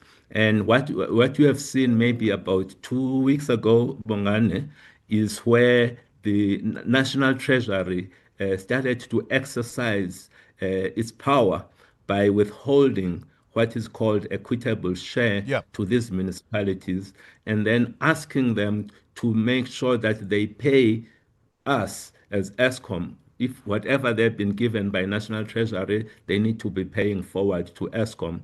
We have seen the city of Johannesburg paying over the last 2 weeks 4.5 billion rand of their debt. And that is something that we have been asking for as ESCOM for almost 2 years. And to see that National Treasury is went along with us to do that, it's a step in the right direction. The other way of handling this going forward is to make sure that we sign up all of these municipalities that are owing us. We sign them up as distribution agency agreement, meaning we manage their electricity affairs within their municipalities. We collect on their behalf, we upgrade the transformers, we implement the smart meters. In that way, we improve the service to the citizens, while at the same time improving the collection. And going looking at that, it then helps us to be able to have access to the revenue that has been collected, and then the remainder we give it back to the municipality. Is there any scenario, as we have heard from some politicians, where there are write-offs of historical debt, and that maybe what you've just described is a scenario going forward? What happens to the historic debt? Yes, I think about 60 to 70 municipalities, there was a dispensation that was set up by National Treasury to say that if they pay their current debt, just paying their current debt for a year, if they consistently do that, paying the current, no, not the current, the current account, whatever is due that particular month, each time you pay for 12 months, then at the end of that 12 months, your debt is going to be reduced by a third. Another year of doing that, of demonstrating that you are paying, is going to be reduced by another third. So after 3 years, the debt is going to be wiped off. Unfortunately, many municipalities have been unable to do even that basic thing, which is such a huge plus. You should have everybody. If I was managing a municipality, this is something that I would make sure that it gets done, but they've been unable to do even that basic thing. And it's a worry then if that is the scenario. I mean, we talked about you leaving in 2 months' time. As you prepare to leave, what would you regard as the biggest unfinished business at ESCOM, and what would you warn your successor not to underestimate? Yeah, so for me, the biggest, the first thing that has been looking back, the fact that we have been able to address energy security, load shedding is something like it's not even a memory to many of us now. We don't even want to remember that, and that's how I would like things to continue to be. And we have been very successful in that. And we were stuck to a plan, and we're able to deliver in line with that plan. This is something that we can all learn. It's one thing to have planned, but the important piece is the ability to execute the plan. It's very easy to talk. Implementation, that's where we need to focus on. So going forward, is that discipline of execution. We have decided that we are going to be participating as ESCOM under what is called ESCOM Green in renewables. That gives this company a future. Because in the past, when we came here, there was not even a plan for ESCOM to participate in renewables, which was a disaster, which means that ESCOM was going to disappear. And now that we have made that decision, we need to accelerate there. We need to make sure that we participate because that secures our future.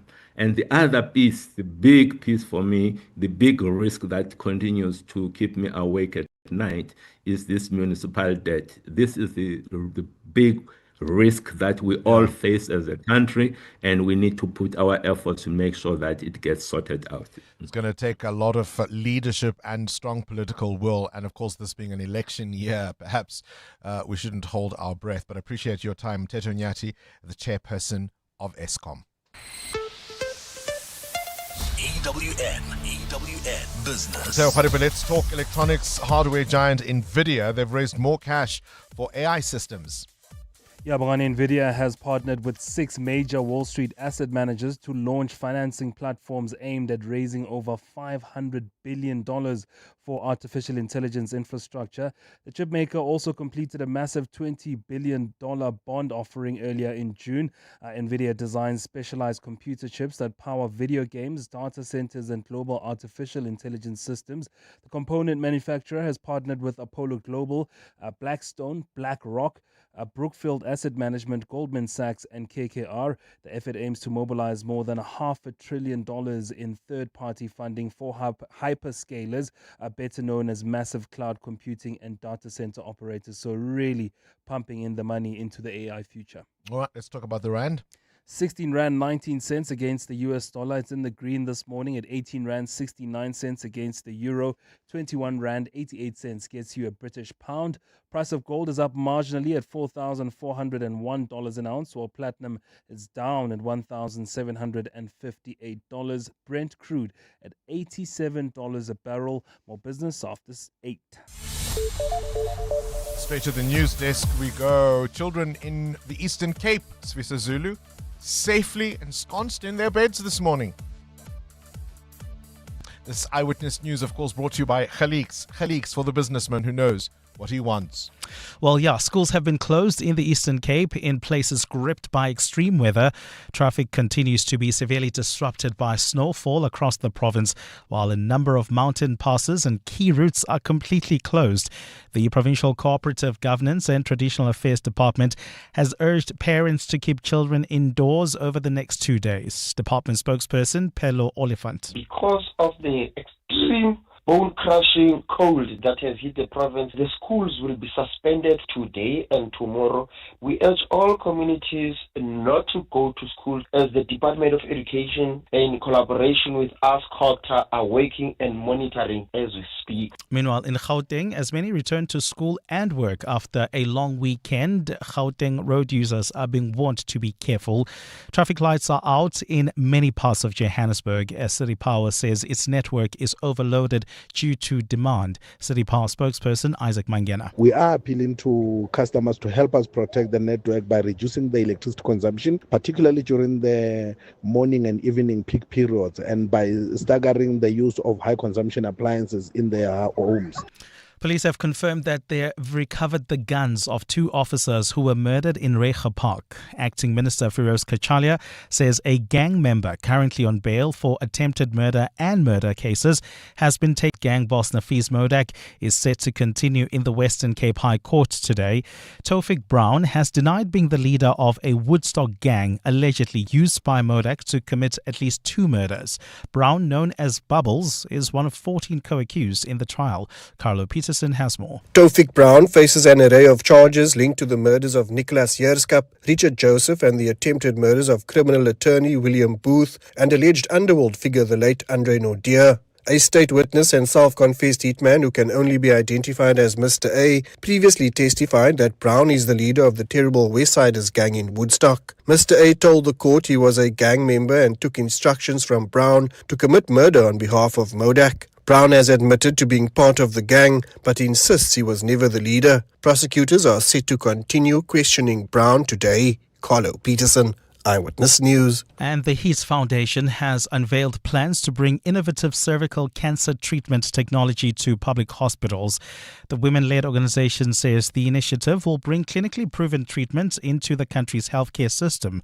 Founder Dr. Kerry Minar says their work supports South Africa's plan to eliminate cervical cancer by 2030, in line with the World Health Organization's global targets. It rests on 3 commitments: vaccinate 90% of girls by the age of 15, screen 70% of women twice in their lifetime, and make sure that 90% of women with precancerous and cancerous disease have access to treatment. A cold Tuesday for Gauteng with scattered showers expected. The temperatures are at lows of 3 and 5 degrees, peaking at highs between 4 and 8 degrees. And in the traffic, we've got delays on the N14 East in the Centurion area. This is between the R55 and the Brakfontein interchange. That's due to an accident. And if you continue making your way towards the city of Tshwane CBD, do expect heavier traffic volumes along the N1 North coming out of the Flying Saucer interchange. The top story this hour: schools have been closed in most parts of the Eastern Cape, gripped by extreme weather. When everything around you is turned upside down, you'll always find an elegant, calm, poised man in a suit. He's the typical Khaliq's man. He understands that polished first impressions count and that Khaliq's suits are arguably the best investments any businessman can make. Khaliq's service, quality and value for money are the best in the business. And that's why when things turn upside down, Khaliq's offer the quiet confidence and reassurance that only Khaliq's men understand. Khaliq's, for the businessman who knows what he wants. To walk the talk is to turn words into meaningful actions. And it's what we at 702 are committed to doing every day. We are also committed to following the rules set out by the Broadcasting Complaints Commission's Code of Conduct. To give you balanced programming, fair comments, and accurate news. But if we stumble along the way and you feel we are not living up to the code, let us know on comment@702.co.za. And if after that you're still not happy, you can direct your complaint in writing to the Broadcasting Complaints Commission. Email bccsa@nabsa.co.za. For more, visit bccsa.co.za. You made your mark on election day, but what happens after the votes are counted? Catch the Clement Manyetela show in conversation with the South African Local Government Association today on 702. Find out how local democracy works, what you can expect from your ward councillor, and how you can play a meaningful role in shaping your community. Democracy lives here. Don't miss the Clement Manyetela show in conversation with Salga today. Salga, inspiring service delivery. You're listening to 702 Breakfast with Bongani Bingwa, brought to you by BCX, technology that helps organizations move forward. Morning, Bongani and your guest.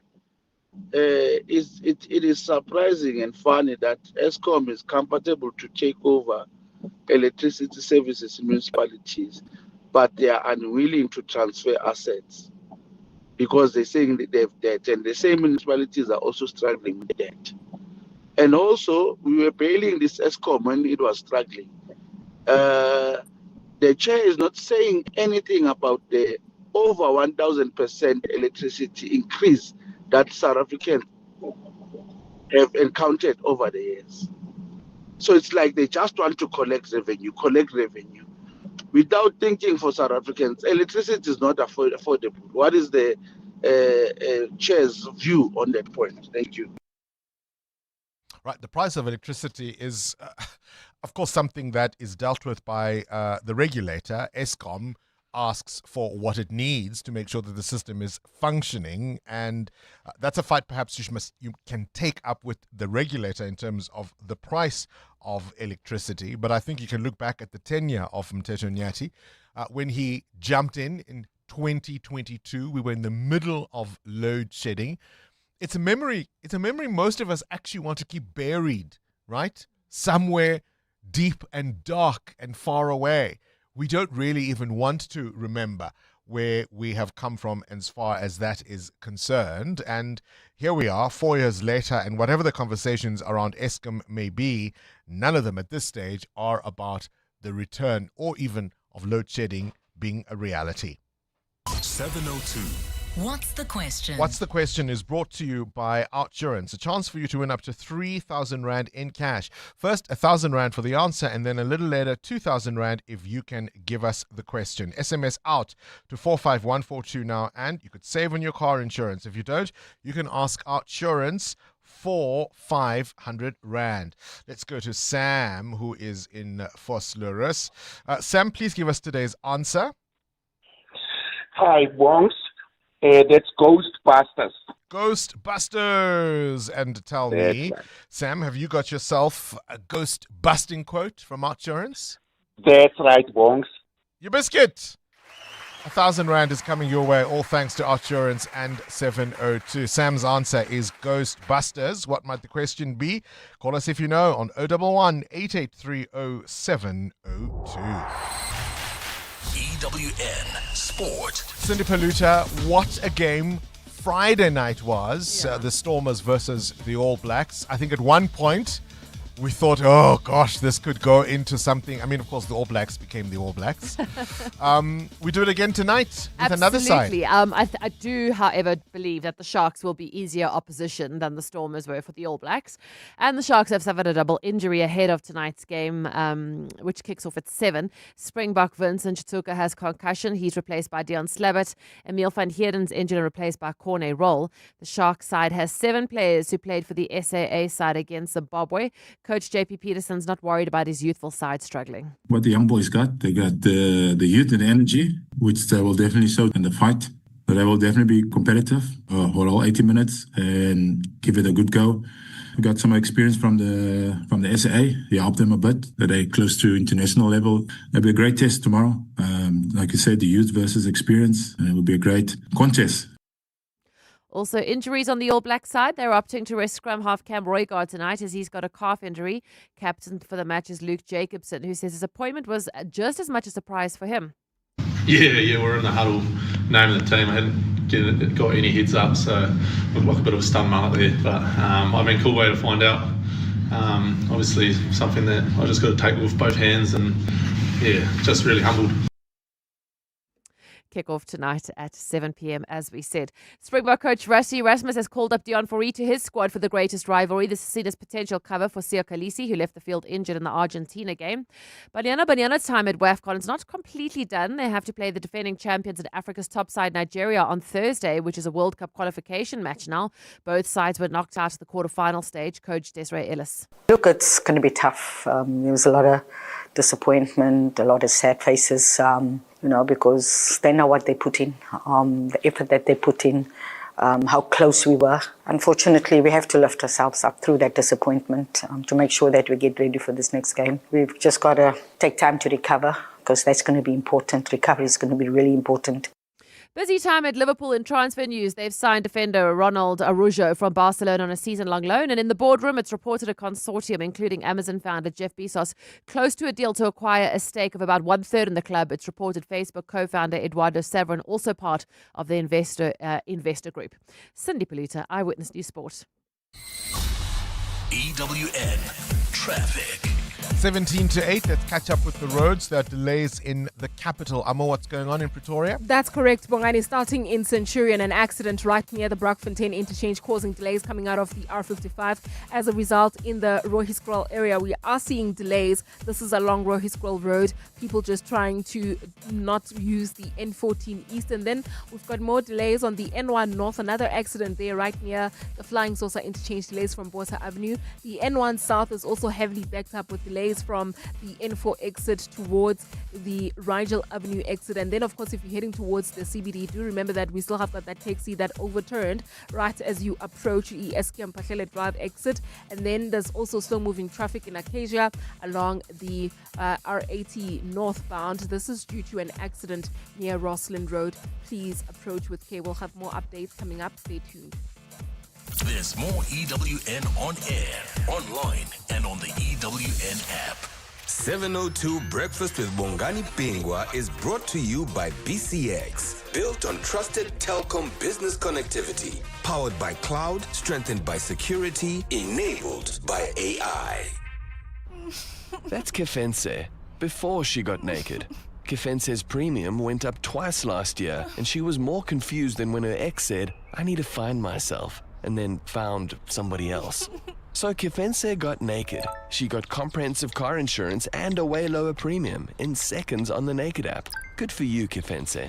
Get a car and home insurance quote now at naked.insure and see how much you can save when you get naked. Naked Financial Technology is an authorized FSP. Get naked. What's for dinner tonight, South Africa? Hiya, Jamie Oliver here. Dinner stress? Forget it. I've teamed up with Checkers to bring you some of my favourite recipes the whole family will love. Like my delicious chicken and mushroom stroganoff. Creamy, hearty and ready in 30. Easy peasy and delicious. Shop the ingredients on Checkers 6060 and boom, delivered in 60 minutes. Every week, 5 brand new dinner ideas. Checkers, dinner done better. 702. What's the question? For 2,000 Rand in cash, all thanks to Outsurance. Please tell me, what's the question? If the answer is Ghostbusters. Let's go to Sybil in Alex. Sybil, what's the question? The question is, what's the name of Ray Parker's song which topped the Billboard Hot 100 on this day in 1984 and is also the soundtrack to the movie Ghostbusters? Do you remember the movie? Yes, I At watched least it the song? as a child. You watched it as a... Do you remember how big the song was in 1984? Yeah, I just knew that. Yeah, I just knew it by hearing it. Look at it. Listen, Yes. listen.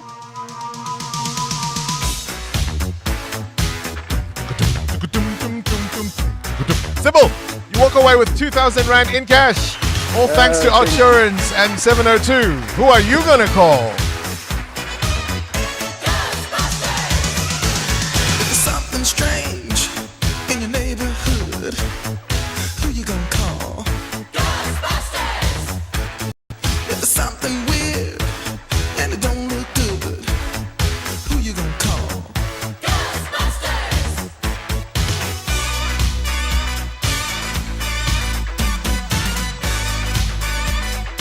I ain't afraid of no ghosts.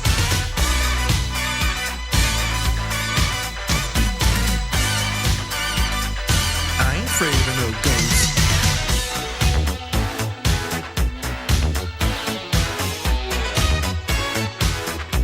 If you're seeing things running through your head, who can you call?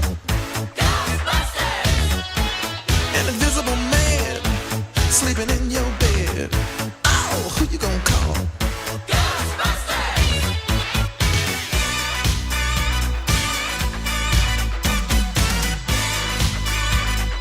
I ain't afraid of no ghosts.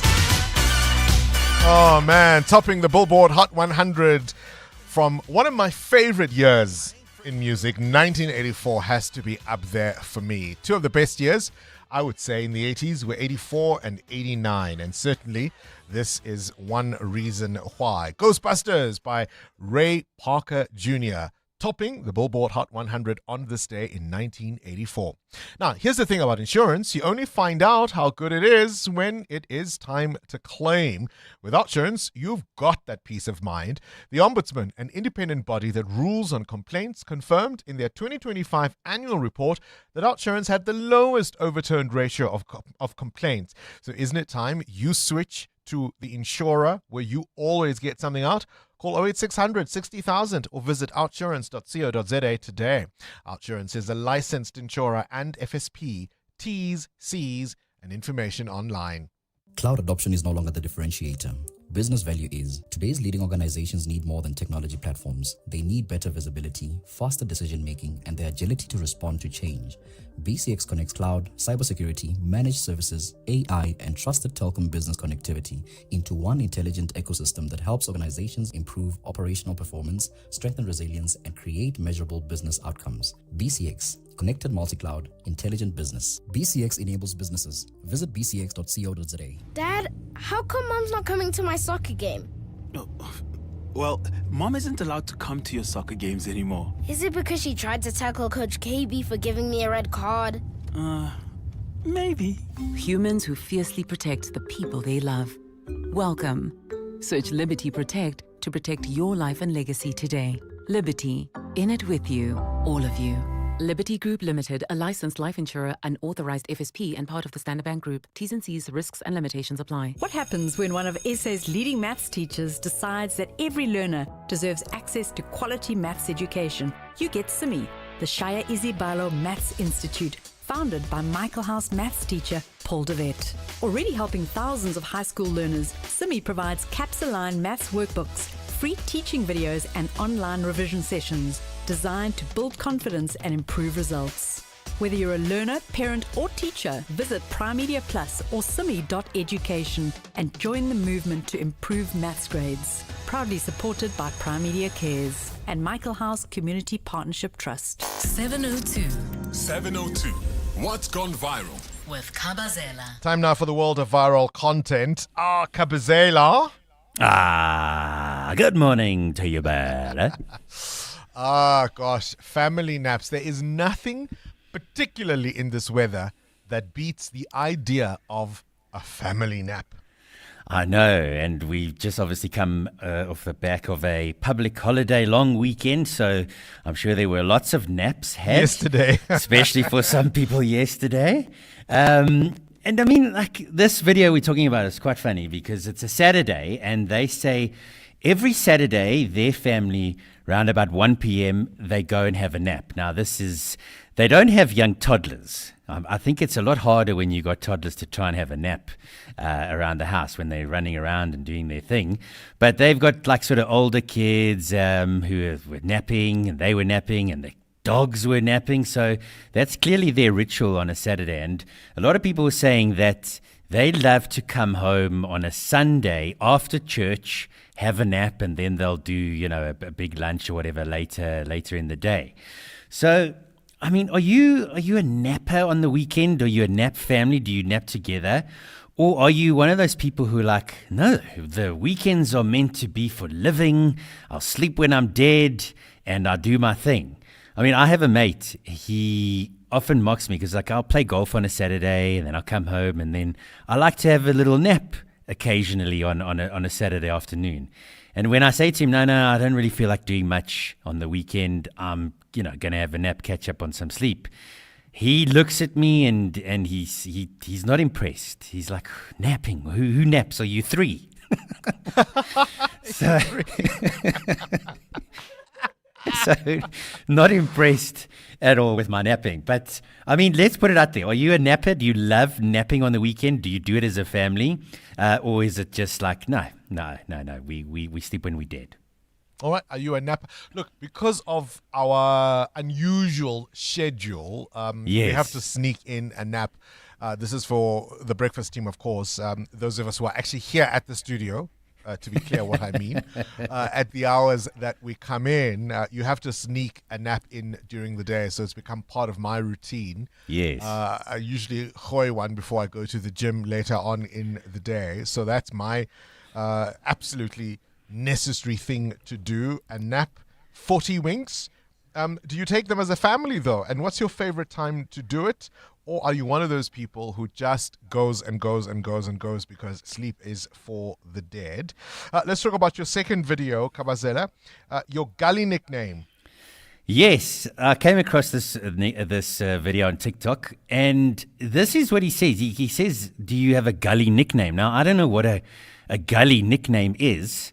So if maybe somebody can explain what a gully nickname is, but it's basically this guy saying that, you sometimes get a nickname because you have a feature, right? So you could be a skinny person and then somebody latches on and gives you a nickname, and it's not an insulting nickname. It's just a nickname that people call you, and it sticks with you for the rest of your life. And you may change, that feature may change, but the nickname still stays with you. So let's have a listen to what he has to say, and then we'll chat thereafter. My cousin, my bro, let me tell you something. You can't outgrow your gully nickname, bro. If they always called you Slows, there was a reason why they called you Slows. Not now because you're moving fast, now you think, hey, you must change your nickname. No, bro, you can't outgrow it. There was an auntie, her name was Auntie Toffee. She's now in her 80s, bro. She's still Auntie Toffee. You can't change it. It's a gully nickname. So Mr. Brothers one, brah. We used to call him Spine back in the day, you check? Because he was tall and skinny. Yeah, Johnny Mix say Spine, what's the story? He told me, Alex, say don't call me that. I reckon why, bro? I mean, I know, alright, you're 36, you fractured a beer pot, but then, come on, Gazi. That's how the gully knows you. It vibes like that. Spine. So have you got a gully nickname? And who gave it to you? What is it? And, how do you take it? Is it because of a feature that you have or had and you've outgrown? Let's talk about that one. My mates, Bongles. Yeah. They call me TBE. And they still call me TBE. What does you know TBE what stand TBE for? stands for? No idea. The balding eagle. That's what they used to they called the me. balding eagle. Balding eagle, yeah. Now I had a hair transplant, but they still call me the balding eagle, the buggers. Did it yeah. sting a bit when it first arose? It did, because I was very self-conscious about it, and they latched onto it, and then eventually I just had to take it on the chin and deal with it. But now they still call me TBE. Hey, TBE, are you napping? Well, it's all worked out for you in the end, because look at what a handsome bugger you've turned out to be now, hey? Thank you. I'll say that to all the boys. All right, do you have a gully nickname? It's a nickname that maybe is because of a physical attribute. And sometimes those nicknames, we laugh at them. They sting because there's nothing you can do about maybe the way you look. Maybe you are Mickey Big Ears or something of that sort, right? What is your gully nickname, and has it stuck even though perhaps you've lost the weight or whatever it may be that they were pointing out, or your skin is cleared or whatever it is that they were calling you? Pimple face? Do you have a gully nickname, and has it stuck? Let's talk. 702.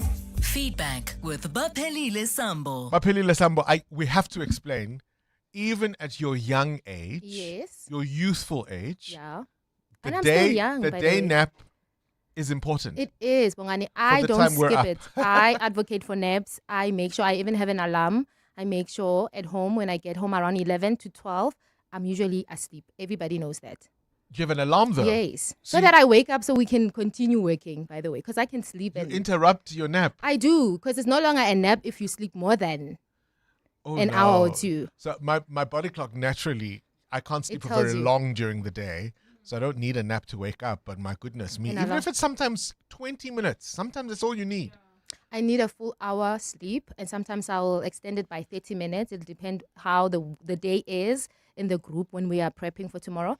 But if it's not that busy, maybe 2 hours more. All right. Yeah. So our work never stops, hey? It never Because people stops. think we come here for just 3 hours. I know, every time. You just get up at 6 o'clock and start talking, hey? Wouldn't it Doesn't be work lovely? like that. Gully nickname? I don't know if it's a nickname or what, but growing up, I mean, even now they still call me Slender because of my petite 'Cause you're body. slender. Yeah. So I don't know if that's a nickname, but yeah. Yeah, it is a gully nickname. It's exactly what it is. And I hate it, by the way. Really? Yes, I don't like it at all. I would have loved to have been slender enough too. to earn it. Guys. Can I have your problems, but Take them. Anyway, Bongani, we've slender been- for nonsense. No, I hate it, especially when they say slender by nature. What? Hey, guys, stop. Do you remember Batabile Dlamini? Hey, when I slender for nonsense. Anyway, Bongani, we've been getting very interesting reaction following our medical myth talker. And Amon on WhatsApp made an interesting point, and I think we should pose it to the 702 lenders. He brought up psychosomatics. Yes. Yes. So it's the very real connection between our mental and physical health. What we believe, our emotions and stress can all trigger or worsen a physical symptom. Yeah. So he's absolutely. saying that if your grandmother told you 25 times, don't go outside with wet hair, you'll catch a cold, probably he says that you could end up, grow up believing it, and that belief could actually influence how you feel. And I think So- one of the things we also need to concede, and I might get into trouble for this, but we may also need to concede that Yeah. sometimes even the best experts rely on whatever knowledge they would have gained at the time they were taught.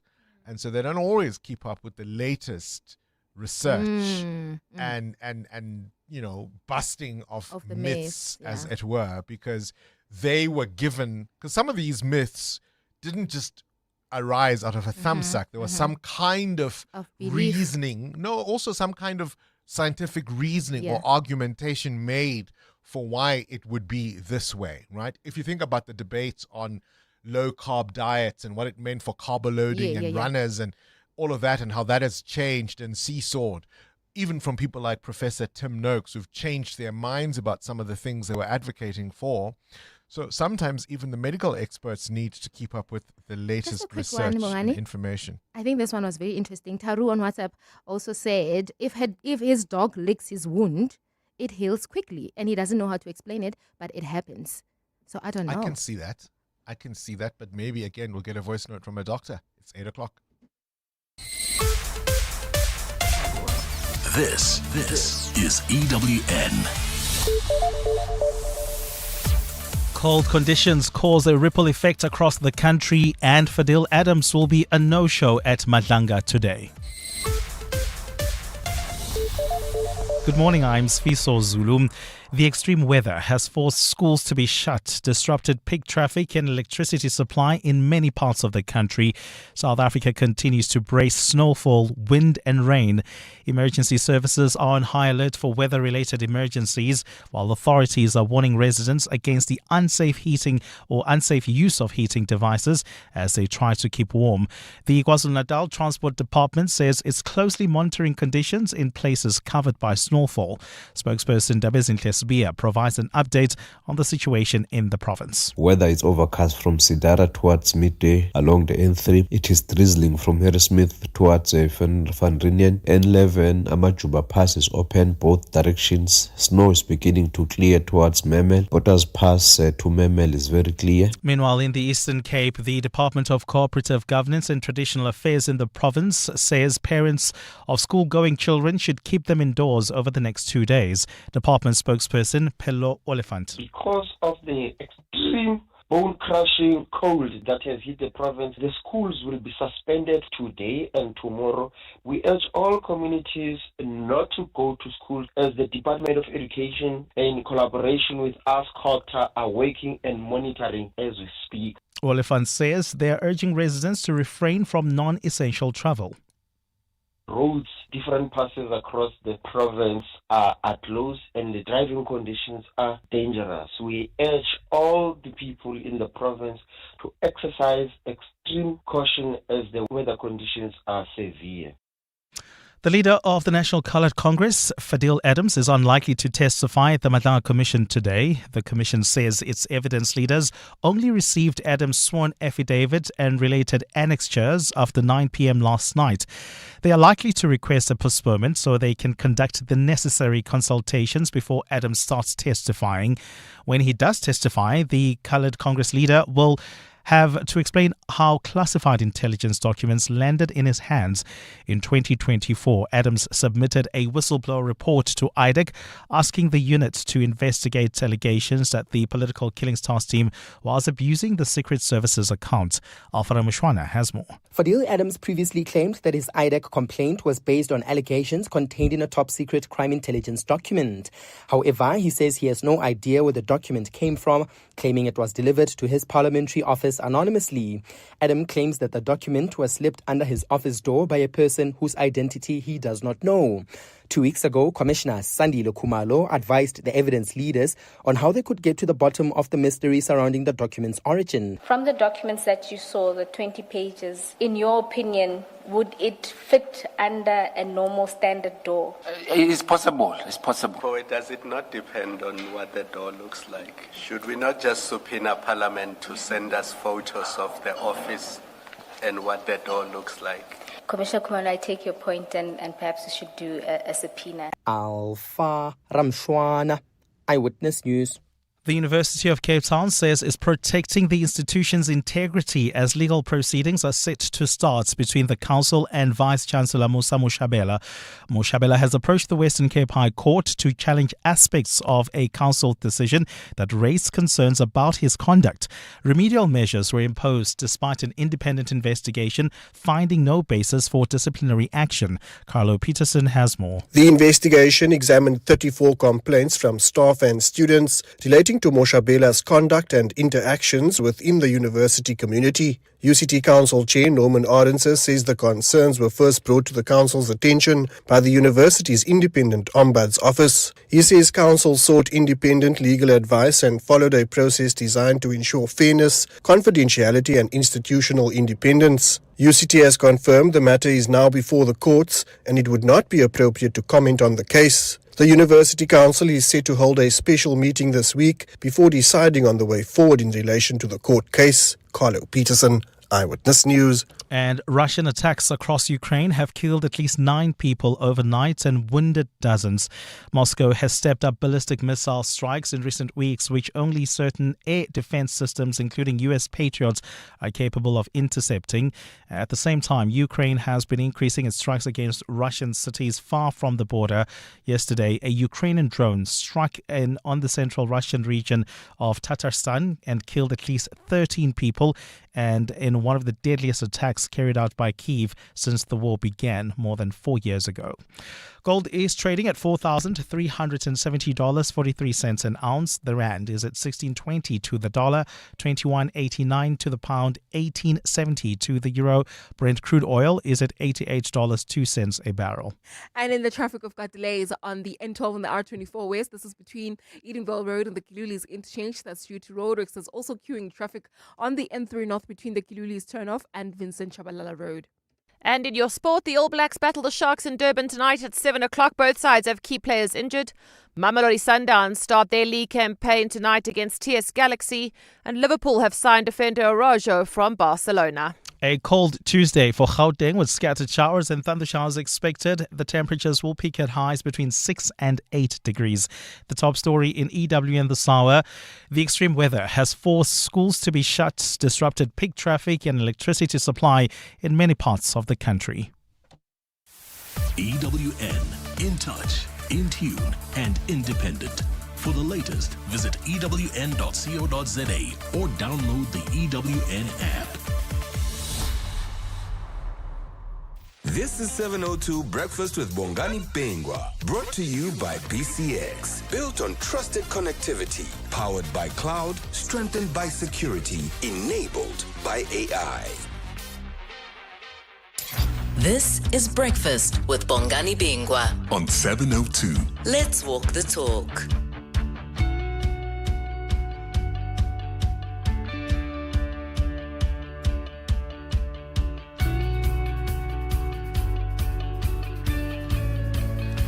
Expected maximum temperature in Johannesburg today is 4 degrees, a measly 4 degrees. In that context, City Power urging customers across the city to reduce electricity consumption. They're warning that the cold and wet weather will continue to place significant pressure on the electricity network, with thousands of outage calls remaining open across the city. So that is the warning from the city of Johannesburg for electricity consumption this morning. And we've all got to be careful about that because, of course, many people are going to be freezing in their homes today. This is Breakfast with Bongani Bingwa on 702. Let's walk the talk. 8 minutes after 8 o'clock, we're asking you to respond to all that we've raised this morning. The conversations continue about the medical myths the Hills people are still happy to die on, even though some of these have been debunked. Another developing story, of course, the appearance of Fadil Adams, that, of course, testimony was expected at the Madlanga Commission of Inquiry. And they're saying they received, the evidence leaders say they received the affidavits by the National Coloured Congress leader after 9 o'clock last night, and that may of course delay testimony because they'll need time to adequately prepare to lead that evidence and to obviously ask questions about that sworn statement. So that appearance might not happen today, and it may postpone proceedings. We've been talking about medical myths, the hills you are prepared to die on. Just before the news, we got a WhatsApp about a dog. If your dog licks your wound, will it heal faster? Will it heal faster? Kawazara wants to know about napping and family naps. Is that something you do as a household together? And when is it best to do it? And what is your gully nickname? Dr. Pulile Mpofu is a medical doctor calling us from Morningside. You want to answer the licking of the wound by a dog? Doc, a very good morning to you. Thank you for calling in. Good morning, Bongani. It's very dangerous. The mouth of the dog has lots of bacteria. It actually would slow the healing because of the infection. So it is more likely to do even more damage. It's a very bad myth. Gosh, what other myths do you encounter from your practice or from dealing with patients? Using urine on the skin, that's another myth that is dangerous. Explain, because people think it's got healing properties. Yes, because they are misled by the urea. Because some products for dry skin have urea. So because urine has urea, people think it's safe for the skin. It's not safe. So keep it away from your skin. Keep it away from your skin, yes. And using fruits on the skin, using foodstuffs. People use lemon, they use garlic. That's another myth. There are lots of myths. It's not safe to use that on the skin. You see all kinds of suggestions, particularly now in the age of AI, particularly on social media. If you mix, I think I saw one the other day, if you mix Vaseline and coconut oil and honey and apply that to your skin, you'll look as good as new. Not true? Not true, because it would clog the pores. It would really aggravate acne. Gosh. It's not good. It would block the pores. It's not safe. It's not safe at all. Keep going. What others do you want to tell us about? Ice on a burn. Have you heard that one? Which one? Ice. If you put an ice cube or very old ice, a very cold ice pack on a burn, that's the best way to soothe it. Is that one true? No, because ice can cause necrosis. It can actually cause third-degree burns, just like a fire or any hot thing. Ice can do the same. It does help with edema if it's covered with a cloth so that it's not too intense. But if it's direct ice on the skin, it can be very bad. Where are you on the sugar makes children hyperactive? So what I understand is that the latest studies say there isn't any physiological link between sugar intake and hyperactivity in children, but that rather consider the environment, whether it's a party or holiday or special event, that makes the kids excited rather than the chemical composition of any treat they might have been given. Yes. Where are you on that one? Being a dermatologist, I don't know much except what I also read, but I've heard that it's not reliable. Parents believe in it, and they would. I offer sweets in my practice, and they would say, no, please don't give her. She'll be very active. Apparently it's not true. Well, I can understand the energy spike for a little while, which would be true of any human being, but over a period of time. We need glucose.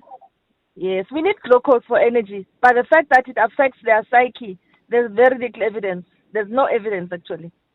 Appreciate your time, Dr. Poli Limpopo, for calling us from Morningside. So don't let your dogs lick your wounds. Morning, Bongal 72 lenders. It's a Tuesday. One of the myths that I've always been thinking about is the fact that salt gives you hypertension. So my mom is obviously, diagnosed with hypertension, and she has never loved salt at all. So one, because of the church, and two, because she just didn't like salt. And when I read around, obviously, some people do say that it's sugar, and she also stopped sugar now for many years, but she's still hypertension. So it's just interesting to understand, the physical side of things compared to the realities that are on the ground. Thanks, guys, for a great show. Shadi, Kempton Park. Again, I'm no doctor, but I do think there is enough suggestions or evidence to suggest that salt is a problem if you're a hypertensive patient. Is that the cause? I don't know if it's the cause, but I don't think it helps if you are a hypertensive patient. A large intake of salt, I don't know if that's what would necessarily cause it. So just because she didn't take it doesn't mean it would have prevented her being hypertensive, if you follow what I mean. But I'm no expert. Consult your doctor. Find out from what your medical experts think. EWN Traffic. 14 after 8, the CWN Traffic brought to you by Outsurance. SMS out to 45142 right now. 45142. And you could save on your car insurance. If you don't, you can ask them for 500 Rand. Amu? Well, Bongani, we still have got queuing traffic on the M2 East. This is between the Crown Interchange and Boyson's Road. That's due to an accident. There's also queuing traffic on the Makwa North. This is between the Uncle Charlie's Interchange. Take a not-so-cringe passport photo, but they can get the traffic flowing smoothly so that you can get to the department on time. The Outsurance pointsmen are real heroes in green and purple, easing traffic congestion, making our lives easier for almost 21 years. Just another way you always get something out. In proud partnership with 702. Outsurance is a licensed insurer and FSP. You're with Bongani Bingwa. 702 weekday mornings, 6 to 9 a.m. I told you just a moment or two ago that the expected maximum for today in Johannesburg is 4 degrees, slightly warmer in Vereeniging and Pretoria at 6, because of course parts of South Africa are looking more like a European or a northern hemisphere Christmas at the moment. Snow-covered mountains, icy roads, motorists being warned to stay off some major routes. You heard at the top of the hour, schools in the Eastern Cape closed because of the powerful cold weather system that is bringing disruptive snowfall, freezing temperatures, rain, and strong winds across parts of the country. Is this weather unusual, or are these the last kicks of winter? Is this to be expected? We're joined now by meteorologist and weather forecaster from the South African Weather Service, Lehlohonolo Hobela on the line. Tobela, beg your pardon, on the line. Lehlohonolo, very good morning to you, and thank you for talking to us. Good morning, and thanks for the invite. You are certainly right in saying it's the last kick of a dying horse. Winter is definitely saying goodbye. As South Africans, we get surprised that in winter it's cold. Every year we seem to be shocked. You're right, and that's why with every interview that would go in, the last question would be, is this common for this time of the year? And I think the main thing to start it is to remember that we are in winter still when we are in August. Yeah, indeed, because spring only starts on the 1st of September. So snow, ice, rain, damaging winds across different parts of the country. Yes, it may be the last kicks, but people have got to be careful out there, hey? Yes, definitely. I mean, it starts with our weather warnings. We have disruptive snow that's still possible over the northeastern parts of the Eastern Cape. So this will also cover Sunny Pass all the way to Barkley East into the eastern parts of the Eastern Cape. So do take caution if you're traveling around those areas. Into Lesotho, the Drakensberg Mountains are still expected to still have the snow into the western parts of KwaZulu-Natal, which will cover Underberg all the way into the western parts of Newcastle, into the southern parts of Mpumalanga, which will also include Foxrust all the way into the eastern parts of the Free State. We still have those disruptive snow conditions. It will be very cold for the next coming 2 days for the central and the eastern parts of the country. This will include the Eastern Cape, KwaZulu-Natal, the Free State, all the way into Mpumalanga, as well as into Gauteng. Some severe thunderstorms still expected into the afternoon over Mpumalanga, as well as the eastern parts of Limpopo into the Lowveld. Remember, with severe thunderstorms, we're expecting hail, a possibility of damaging winds, as well as heavy downpours that may lead to localized flooding, maybe widespread in some places. Please take caution as you're driving out. If you'll be in Gauteng, if you will be in Gauteng today, expect some rainy conditions into the afternoon. Maximums are expected to be very cold, so make sure that you're wearing warm clothes as we're expecting rain throughout the day. I know that there were talks about snow over the southern parts of the country. Yes, that's where I was going to go. The likelihood was higher in the early morning as we were expecting more. In fact, we saw some sleet in Benoni and Ferrame, and that was because of the column of air being cold. So the thing about slow flakes is that they need the column of air to be very cold. One thing to note is that a lot of the rain that comes into Earth is definitely from ice particles from the cloud. So then the column of air that it falls into, if it's warmer, then it precipitates as rain and as liquid. But if the area is cold, then it assists in making sure that we see snowflakes on the ground. That's why we saw a lot of that early in the morning in Benoni. But later into the afternoon, because of the rain, then it melts, as you would know that water would start to melt the ice. That's why you wouldn't see much more of it. But the likelihood is still very, very low, especially over the southern parts in Vereeniging all the way into the eastern. But one thing you can take note of is that we can expect some rain all the way into the afternoon. So do take caution. And if you're driving out, please take caution on the roads. Absolutely. I mean, black ice, poor visibility, all of those would be concerns for long-distance motorists or travelers. The other thing we've seen, Lehlohonolo, are people who are calling themselves snow chasers. It sounds cute, but there's some things to think about there, hey? Yes, especially what you've mentioned, the black ice as you're driving. Not every car is suitable to drive over icy roads. And as much as you want to chase, I mean, there's nothing wrong with going to see snow, but I think sometimes when it starts to be a risk towards your life, you need to really, really be cautious about it and think about your life before you think about taking a photo of snow and Yeah. making a snowman. So one thing to really take note of is the roads that may be closed because sometimes people travel to go see the snow, which then results in traffic. There are people who are driving because of work, and when you are there to just see the snow, and then it causes traffic. So Yeah. there are a lot of things to take into account when you go Yeah. to do such things. All right. Any risk of flooding? Yes, we have disruptive rain, and I'll start in Mpumalanga as well as into the eastern parts of Limpopo. Because of the storms that are still expected, you can still see some localized flooding in some areas. So please take caution. Make sure that you have contact with your disaster management and follow our weather pages. We have a weather page on Facebook, X, as well as we have a website, weathersa.co.za. We will update the weather forecast in terms of when the rain will stop, why you should drive in this route, why you shouldn't, because it will be flooding. So, because we've had rain since early morning and we're expecting rain throughout the day in Gauteng as well as into the eastern parts of the Free State, all the way into the Eastern Cape as well as KwaZulu Natal, the accumulation of water may result in a higher water depth, which may also be a risk for you as it may flood on All the right. road. So, please take caution as you're driving out. How long is this spell expected to last? All right, so the cold conditions are expected to be at least up until Thursday, but the rainy conditions may start to ease out from tomorrow, especially in Gauteng. We'll just have a 30% chance of showers and rain into the afternoon. But once you start to get to Thursday, the 60% remains along the coastal areas of KwaZulu Natal, and an isolated chance of showers and rain remains over the central parts of KwaZulu Natal into the low veld of Mpumalanga and the eastern parts of Limpopo. So conditions should start clearing from afternoon on Wednesday, but the very cold conditions will remain up until at least on Thursday.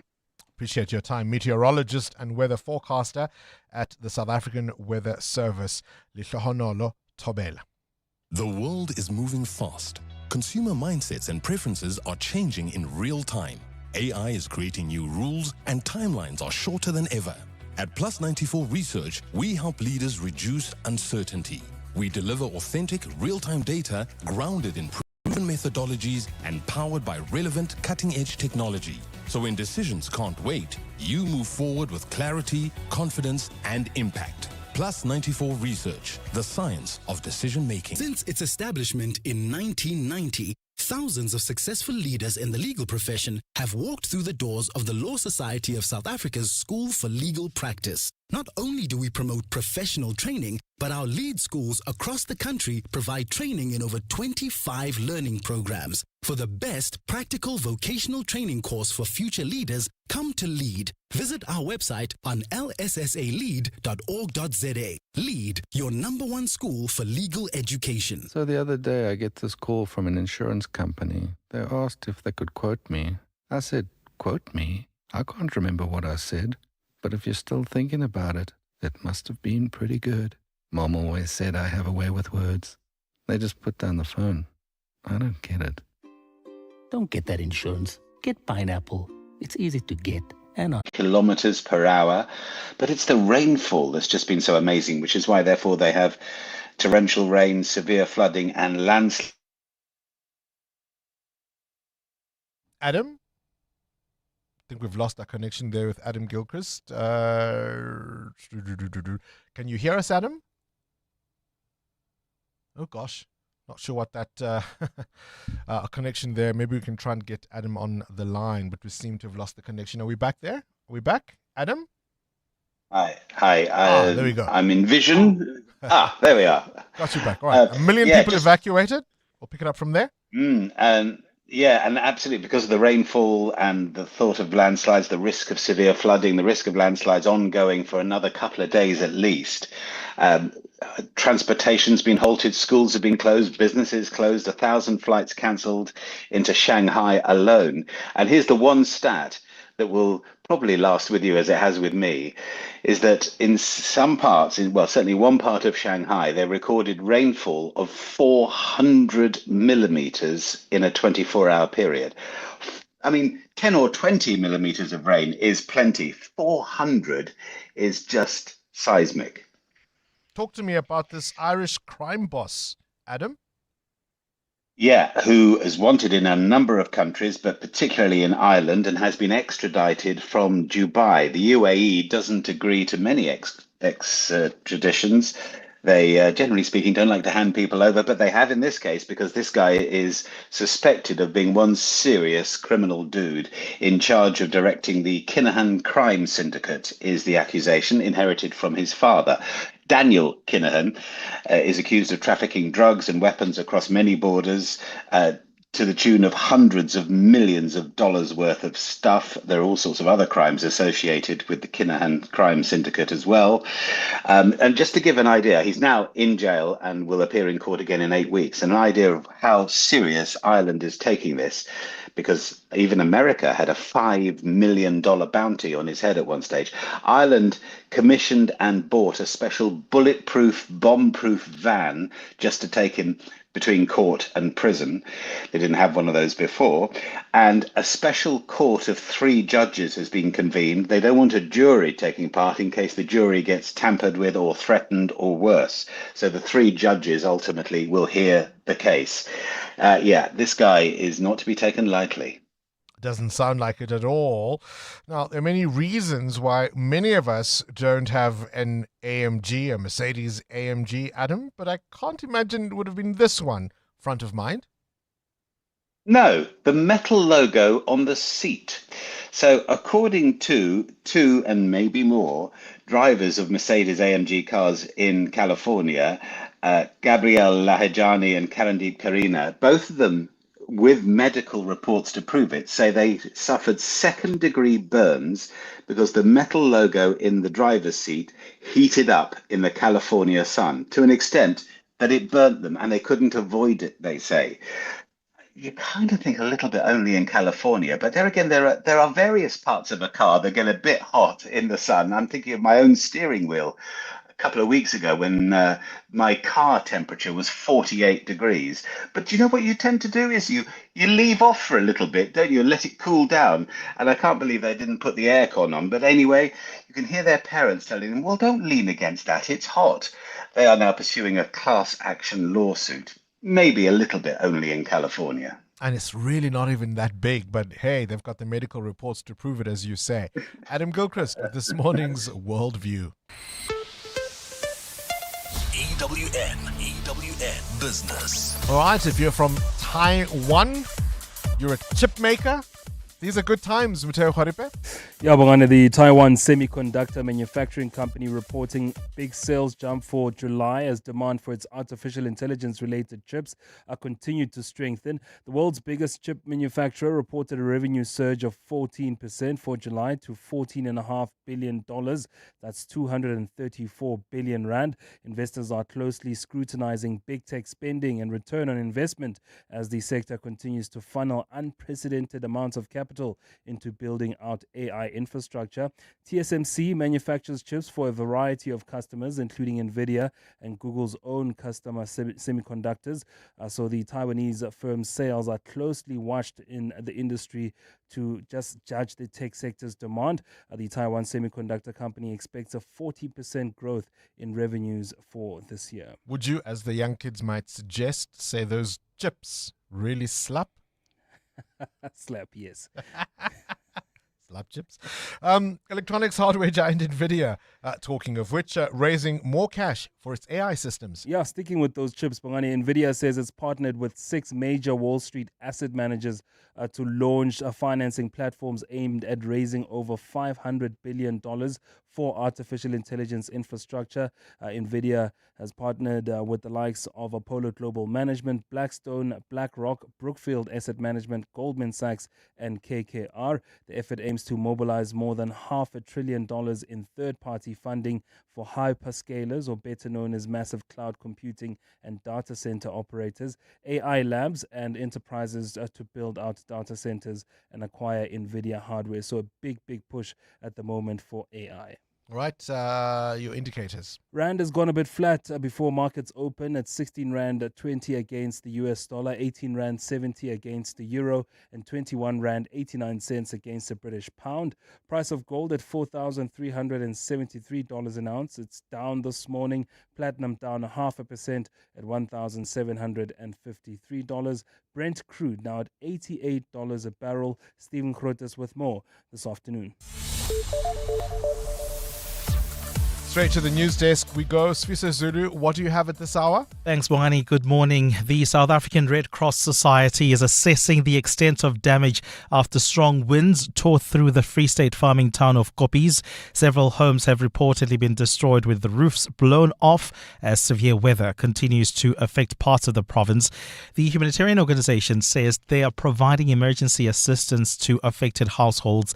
Local authorities have confirmed that the Ronista River runs through the area amid ongoing concerns about its impact on the adverse weather. Meanwhile, electricity supply in some parts of the Eastern Cape has been affected due to snowfall. The Cooperative Governance and Traditional Affairs Department spokesperson, Phelo Oliphant. There's been disruption of electricity supply in the area of Matatiele in the Alfred Nzo district municipality. So ESCOM technicians are working in repairing the electricity supply in that part of the world. Statistics South Africa is today expected to reveal whether the labour market has recovered from a sharp deterioration in the first 3 months of the year. Unemployment jumped to 32.7% in the first quarter after the economy shed 345,000 jobs. The number of unemployed people increased by more than 300,000. Economist John Lewis says the second quarter numbers come as positives, such as the first quarter GDP growth is offset by a surge in inflation. So I've gone for a slight quarter-on-quarter growth in employment, 0.3%. Year-on-year, this would be 0%, so flat line from the same quarter a year ago. And that would mean that given ongoing labour force growth, we're likely to get a higher unemployment number. And the cross-examination of a co-accused in the high-profile trial of alleged underworld gang boss Nafees Modak is set to continue in the Western Cape High Court today.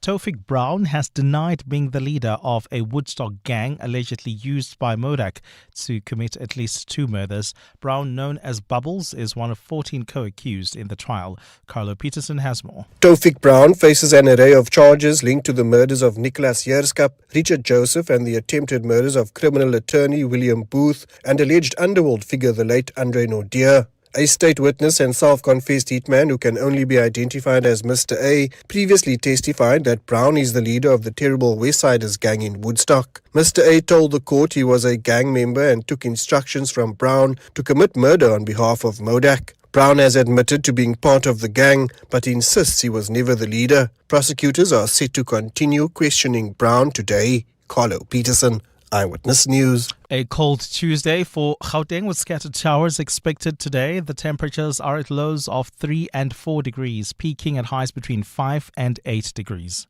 And in the traffic, we've got delays on the N1 North between Malibongo Drive and Winnie Mandela Drive. There's also slow-moving traffic reported on the R21 South between the OR Tambo Interchange and Barbara Road.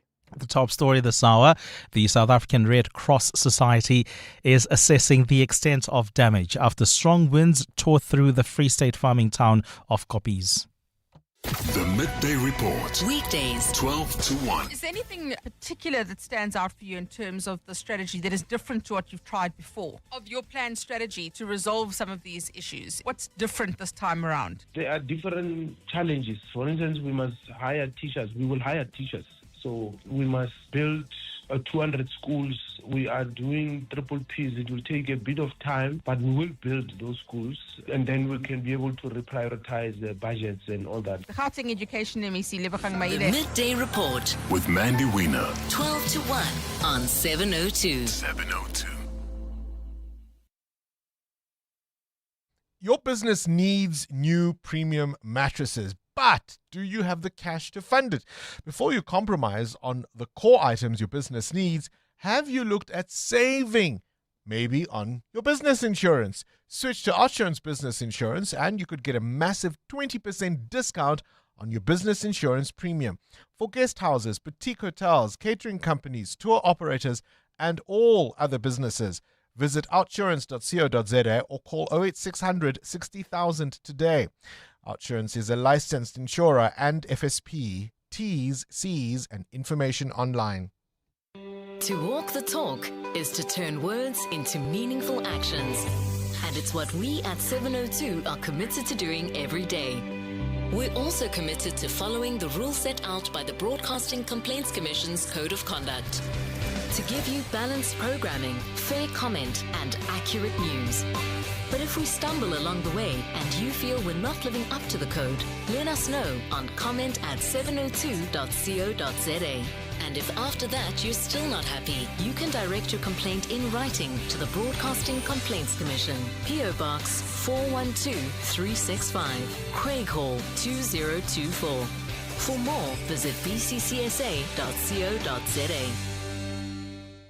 702. WhatsApp Bongani on 072 702 1702. Good morning, Bongles and team. I love napping. I am a firm believer in napping.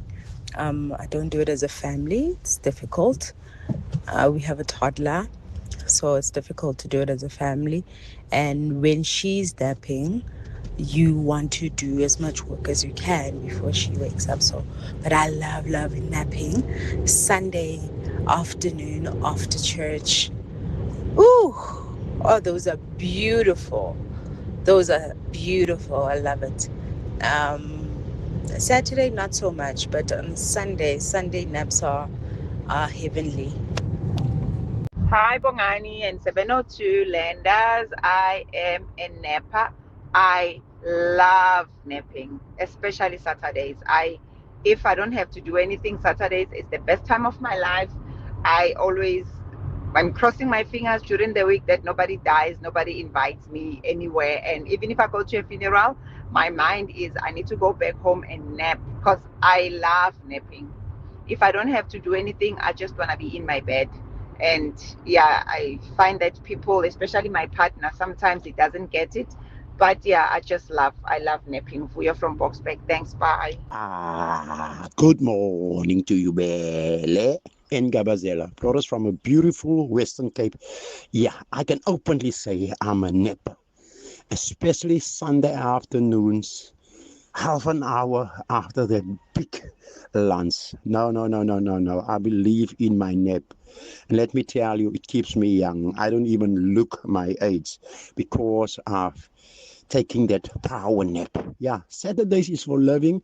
Sunday afternoons after lunch is nap time. Come on. I'm not 3, I'm 57 years old. Have a good day. Bye-bye. Morning, Bongani. This is Sam in Veltveen Park. I'm a high-intensity trainer with exercise.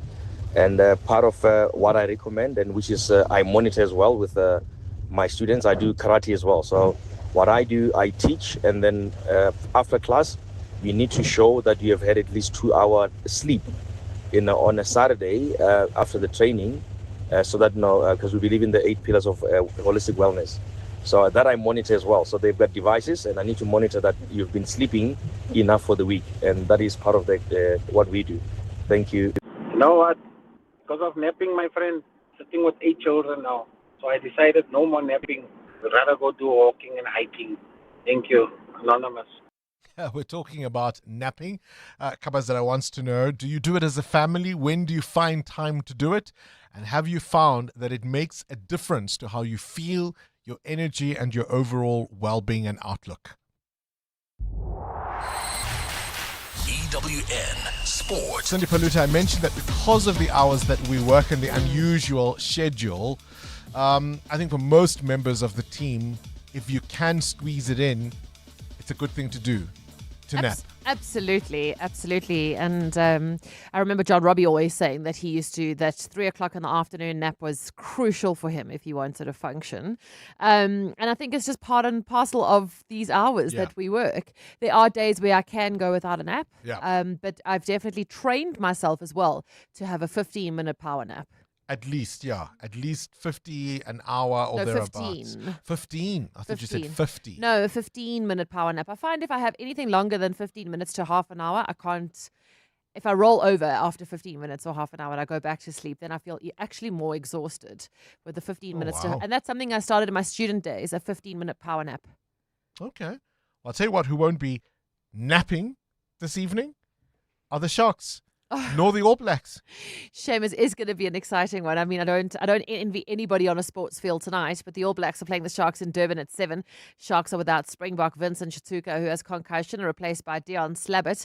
Emil van Heerden's injured. He's been replaced by Corne Roll. Sharks coach JP Peterson knows that for the youngsters in the team, it's a huge honour. I think if I was on the other side as a youth player, we're looking forward to how can I measure myself against like a Jordie Barrett, Damien McKenzie. It would be a great battle to see what you can do tomorrow against a very quality team. For the All Blacks, scrum half Cam Roygaard has strained his calf and will be rested. His place taken by Cortez Retema, captain for the match, Luke Jacobson. Don't get a whole lot of time to preview the Sharks, but there's a few tidy-ups from the Stormers game that we're looking to impose. You know how the South African teams play. They know their game. They've got their mauls, their scrums. It's going to be up front battle, so we've got to be ready to play there. Kickoff is at 7 in the Springbok camp. Dion Fourie being called up as potential cover for Siya Kolisi, who was injured in the Argentina win. Mamelodi Sundowns finally open their league campaign tonight against TS Galaxy in Nelspruit at 7:30, while at Dobsonville. It's going to be freezing. Dobsonville will play host to Chippa United against Richards Bay. Both those side stadiums are unavailable. Also, Polokwane hosting Stellenbosch Murumagaland against Kruger United. Banyana missed out on automatic qualification for next year's World Cup when they were knocked out of WAFCON, but it's not over as they can still qualify via the Intercontinental Playoffs. They have to beat Nigeria on Thursday night, and after that, either Ivory Coast or Ghana. Coach Desiree Ellis. We've got to be up for it. This is another opportunity. It's a long route, but it gives us another opportunity if we really want to make that effort to go to the World Cup. And as I said, it's not where we wanted to be, but we are there now, and we really have to grab this opportunity. It's the last one for us. In transfer news abroad, Liverpool have signed defender Ronald Araujo from Barcelona on a season-long loan. Cindy Paluta, Eyewitness News Sport. EWN Traffic. 16-9. Let's catch up with the roads now. Amo? Well, a very busy morning indeed, Bongani. If you are traveling on the M2 West, we've got heavier traffic volumes this morning between Silver Street and the Crown Interchange. That's due to an accident. There's also queuing traffic reported on the N3 North. This is between the Kiluli's Interchange and Waterfontein Road. While traveling out of the city of Tshwane, do expect delays on the N1 South. A stop and go, in fact, between Olifantsfontein Road and the Baklu Interchange. That's due to peak time delays there. And heading towards Lone Hill, there's an accident that's causing heavy delays on Winnie Mandela Drive. It's right near Main Road, so please do approach with care. We'll have more updates at the top of the hour. Stay tuned.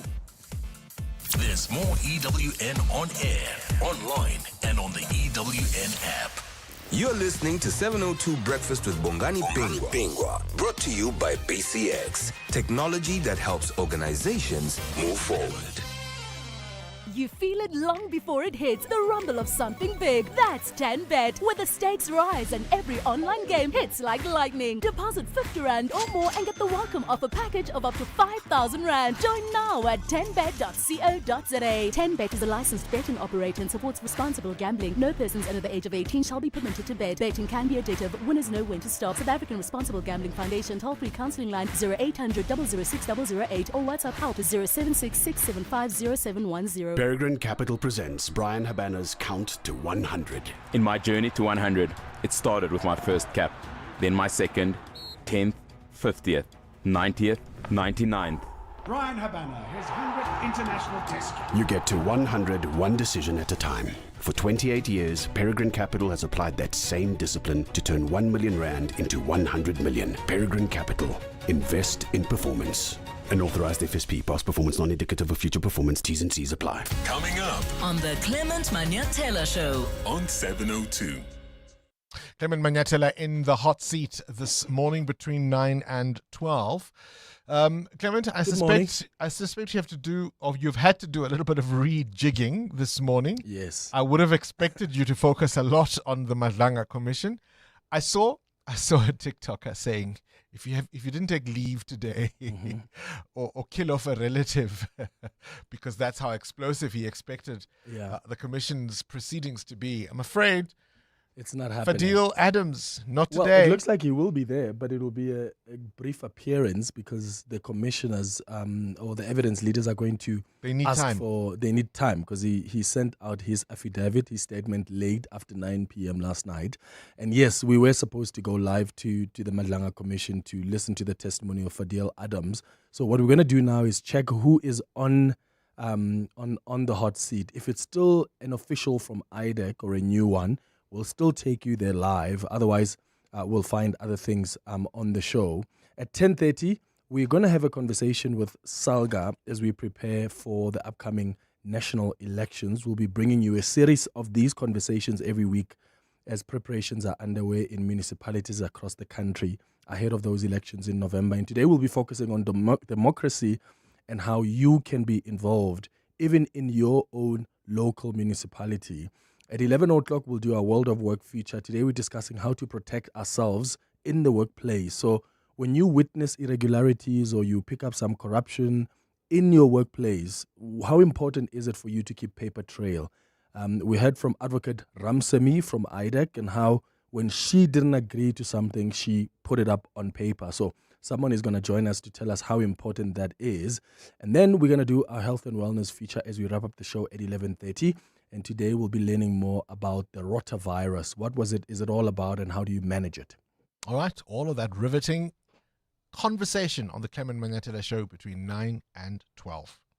Smart business decisions save money. Switch to Outsurance Business Insurance and you could get a massive 20% discount on your business insurance premium. Here's JC from Blonde Hair Studio. I was with my previous insurer for many years before switching over to Outsurance Business Insurance. I'm really happy with the premium I'm paying now, and switching was definitely one of the best decisions for my business. Get a quote to switch and save today. Visit outsurance.co.za or call 0800 60,000. Licensed insurer in FSP. TCs and information online. This advert is paid for by the political party concerned. You know, this morning I was talking to my sister in Joburg. She said they haven't had water for 10 days. Yo, I couldn't believe it. I told her it's time to move to the Western Cape. It might not be perfect, but things do work here. If something's broken, someone in charge is working on fixing it. That's why in this election, I'm not taking this for granted at all. I want to protect the progress we've made here. I want our town to keep working for all, so I'm voting Democratic Alliance. This advert was paid for by the political party concerned. That's Liesel, before she got naked. Liesel checked her insurance premium and got angrier than the time a teenager called her Tanny. So Liesel got naked and got comprehensive car insurance and a way lower premium in seconds, all on the Naked app. There we go, Liesel. Get a car and home insurance quote now at naked.insure and see how much you can save when you get naked. Naked Financial Technology is an authorized FSP. Get naked. This is Breakfast with Bongani Bingwa on 702. Let's walk the talk. I gotta tell you, every week has been so much fun trying to guess who is next, who is going to be revealed next, and who is going to be leaving. Well, we certainly have figured out who was hiding behind the syrup, the sass, those suspiciously good dance moves, as sweet as a cook sister. We now know who was behind that, and we'll come back to why that was such an apt mask for Tumi Morake, who has, of course, been revealed as the latest singer to be unmasked, none other than First Lady of Comedy in Mzansi. From clues about her Free State roots, her two rhythms to throwing the detectives completely off the scent, Tumi clearly has had as much fun messing around with the detectives as they did trying to figure out who she might be. And whilst, of course, comedy continues to be her comfort zone, she does say singing for this competition was a bit of a stretch for her. In fact, she described it as one of the most daunting experiences. That almost seems like a contradiction in terms for me. Can anything be daunting for Tumi Morake? So what was it like to keep such a big secret, performing behind a mask, watching the detectives get it spectacularly wrong? And after decades of making South Africans laugh, what's next for Tumi Morake? She joins us now live in the studio. Always a pleasure to have you with us on the show. Good to see you. Good to see you, and what an intro. Do go on. I mean, what could be daunting for you? Bruh, singing. Why? Because, everything I do with such confidence, the confidence of a cockroach, because I'm trained in it. And so with singing, I have such respect for singers, right? And when I was in varsity, if I sang, I was in the chorus. I wasn't the girl with the solo. And now, years later, I must sing on TV. It was too much, my friend, because I like doing things that I know I'm going to kill at. But take me back to your early days of comedy. And whilst, of course, we all know you as the fabulous Tumi Morake right now, right? The first lady of comedy, as I said in my introduction. I'm sure there were nights that you probably don't want to remember in the early days, right? There were audiences that you probably attacked with my voice. One. Look, I had a couple of gags that required a little bit of singing, but I'm being funny. So under that mask, it's cool. You know what I mean? I'm not meant to sound good. It's just for the punchline. Yeah. And it's that short.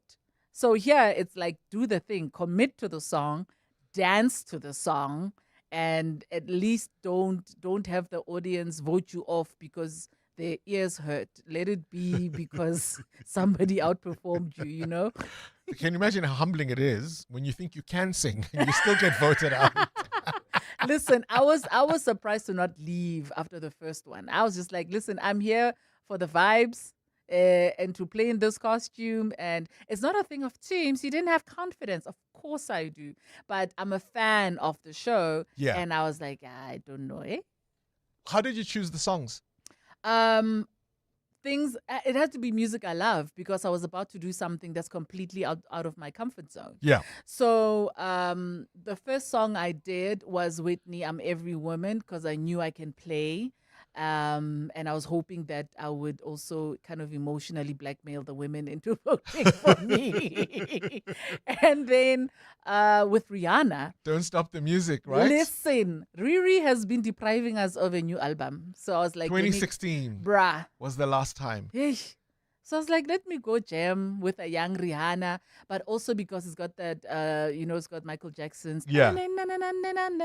And Michael Jackson and I go way back. Like, It is what it is. He taught us English. Right? He taught us English. So.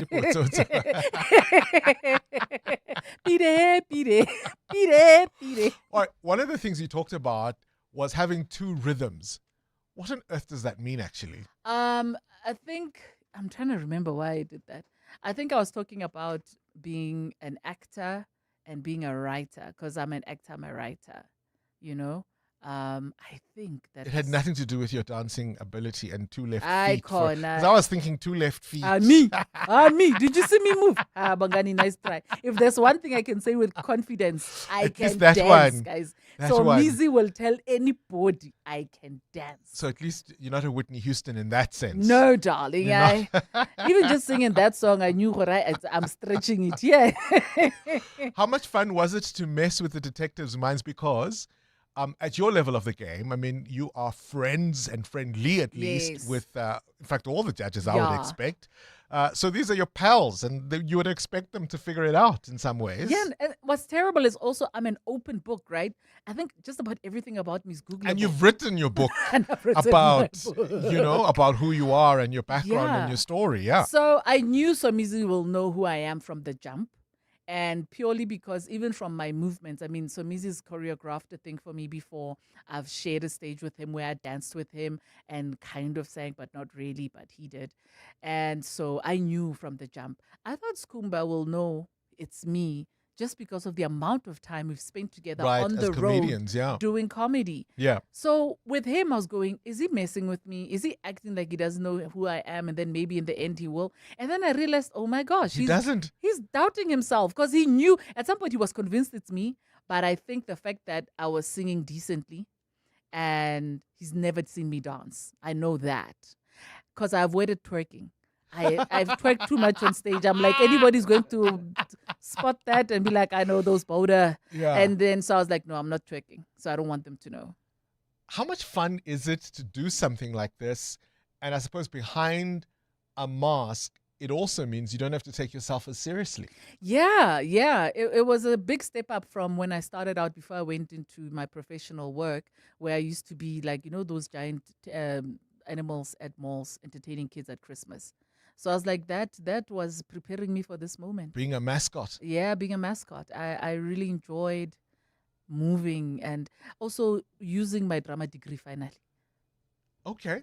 If you missed it, The Masked Singer South Africa, we're in season 3.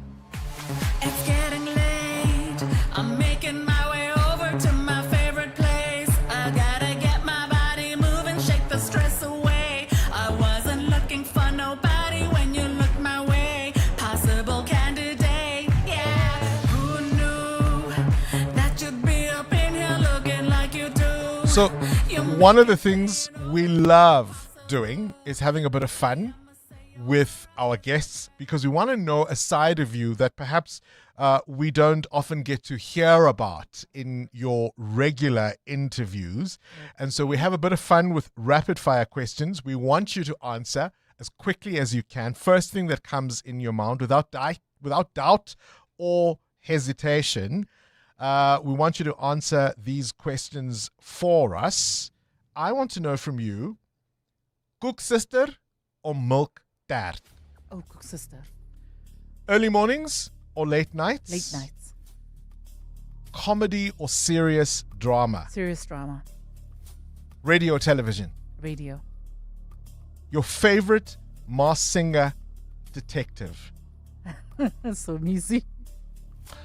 Bloemfontein or Accra? Oh, Bloemfontein. Really? Very Even much. though Accra has delivered? Very Even though Accra has delivered? Bloemfontein. Your earliest memory as an entertainer? Ooh. Mabato High School, 1997. Yeah. If not comedy, what else would you be doing? I'd be a graphic designer. What is something you find distasteful? You dislike it, but everybody loves it. Wearing Crocs in public. I don't know. There's very little that grosses me out. Okay. We were friends until that moment. Why you wear green I Crocs in love public? Crocs. I love Crocs. Okay, actually, I don't And know. I do wear them in public. Does pineapple belong to a pizza? Oh, no. No, please. No. What's a movie title that best describes your life right now? Terminator. If you were to get a free ticket anywhere tomorrow, where are you going? Sure. Maldives. Your ultimate comfort food? Pap. The most overhyped trend of all time?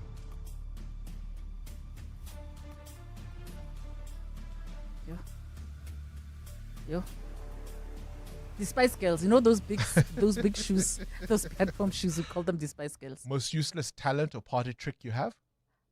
Crossing my eyes and uncrossing them and then looking in two opposite directions at the same time.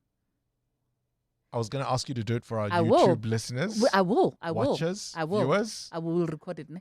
Yeah. I'll show them. Ah, It's all a thing. Tumi Morake, always a pleasure to have you on our show. Congratulations on allowing us to see this side of you, taking the risk, having fun with us on what is an absolutely fantastic show. The Masked Singer Season 3. The latest singer to be unmasked is the First Lady of Mzansi Comedy, Tumi Morake. 702. More than a radio station. Let's walk the talk. Gosh, look at the time. That's all we have for you this morning. We'll see you bright and early tomorrow morning. 702 Breakfast with Bongani Bingwa, brought to you by BCX, connecting cloud, telecom business connectivity, AI, and more to help organizations reduce complexity, improve resilience, and unlock opportunities. This is EWN.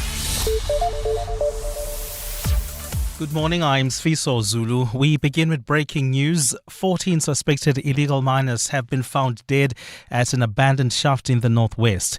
It's understood the group was operating at the disused mining site in Kaneng near Rustenburg. It's unclear how they died, and North